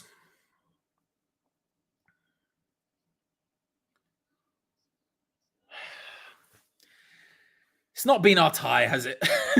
All of the posts, that one, just lots of things that were so close and should have. We are in stoppage time now. We've got 5 minutes of it to go. A yellow card for Trap for something. I assume for shouting at the ref. I'm not entirely certain, but I assume that's what it was for. Tell you what, I'm gonna end the poll there. Big shout out to everyone who voted. I can't quite see the final results yet. I think it was 66% said no. You were correct. 1.7 thousand people voted on that poll. 66% said no. Congratulations. We are at 497 likes, ladies and gentlemen. If we can get 3 more likes, we'll hit 500, and I'll consider this a success. I'll consider this a success. All we need is 3 likes. And we'll get there. We'll get there together. Yeah.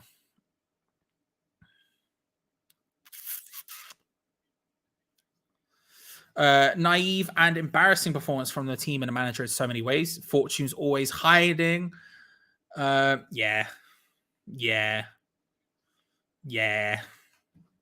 This hurts. Yeah. Jakic hits it from range. Straight high and wide. Yeah. Oh, we flew. We got more than 3, by the way. We got 27. Thank you very much, everyone. 520. Oh, 526 now. Jesus Christ. Thank you very much, everyone. We can consider this a success. We got there in the end. Thank you very much, Paul. It's easy enough when everyone else is here. If it was by myself, then it would be a very different story. But with everyone else here, it makes it significantly easier because we can all wallow together. Played out wide to Jarrod Bowen, trying to find some space. Hits it. Trap. Guys, we're taking shots. Imagine if we did this, I don't know, 45 minutes ago as opposed to in the 92nd minute.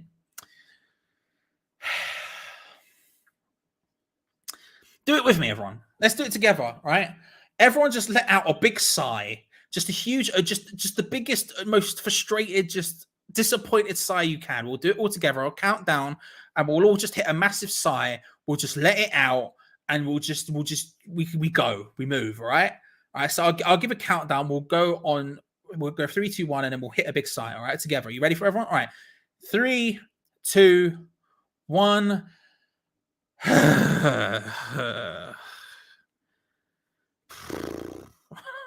You know what I mean? The Frankfurt fans, by the way, are making their way to the pitch. They're making their way to the pitch. They are going to come on the second it happens. Thank you, Unknown Soldier. I appreciate it. They look like they're making their way onto the pitch the second this happens. Don't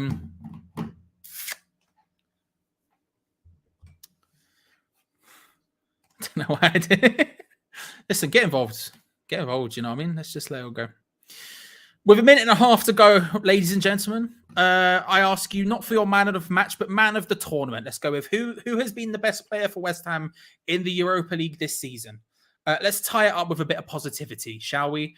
Who has been your favourite player of West Ham's tournament I was going to say so far, of West Ham's tournament. It's a shame to go out 1-0 to an almighty whimper to Frankfurt in a very kind of pathetic way, to be honest with you. But realistically, stuff happens. Make sure to stick around because we will have a review at full time, of course. It's laid short to Declan Rice is going to shoot from range. I'm not going to commentate on it because there's no chance. Ben Rama managed to find his way out wide to it's to Yarmolenko. Hits a couple of step overs, hits it, palms away from trap. All of a sudden, there was a moment there. Can we get a goal at the end? The answer's no. But make sure, if you haven't already, to like the video, subscribe, and all that good stuff, because we still have the Premier League season to come, the end of the Premier League season to come, and we will be fighting for Europa Conference League next year. So if you haven't already, make sure to hit the bell notification button so you don't miss out on any of the future videos about that. But let's have a look at some of these names, shall we? Declan Rice, Blue Passport, Beckenbauer, I'm seeing. Dawson, apart from tonight. Ben Rama done more than 4 nails, but the Passion Merchants won't mention it. James. Bowen, there is the full-time whistle. And it's done. It's over. Eintracht Frankfurt win 1-0, 3-1 on aggregate. A pathetic performance from West Ham. And congratulations to Eintracht Frankfurt, who, doing absolutely nothing in the league, make their way to the final of the Europa League. And those fans, the ones who have had the flares and everything else, come flying onto the pitch. Incredible scenes, to be fair. But yeah, Cresswell, Rice, Ben Rama, Johnson, Dawson, Cresswell, Rice. Fans, fair. I think give it to Declan Rice. Congratulations. Ladies and gentlemen, we will have a live review of the game in just a few moments' time over on the channel. If you stick around, it will go across to that. But I'll say thank you. This has been an incredible run in the Europa League this season. It's been made all the much better for you lot joining me for it. We've had some insane moments, and it's a shame that it ended like this. But these things happen. And the run had to end at some point. Unfortunately, it doesn't end with a trophy or a final. It ends with quite a disappointing whimper. But thank you all for joining me. Remember, we will be back.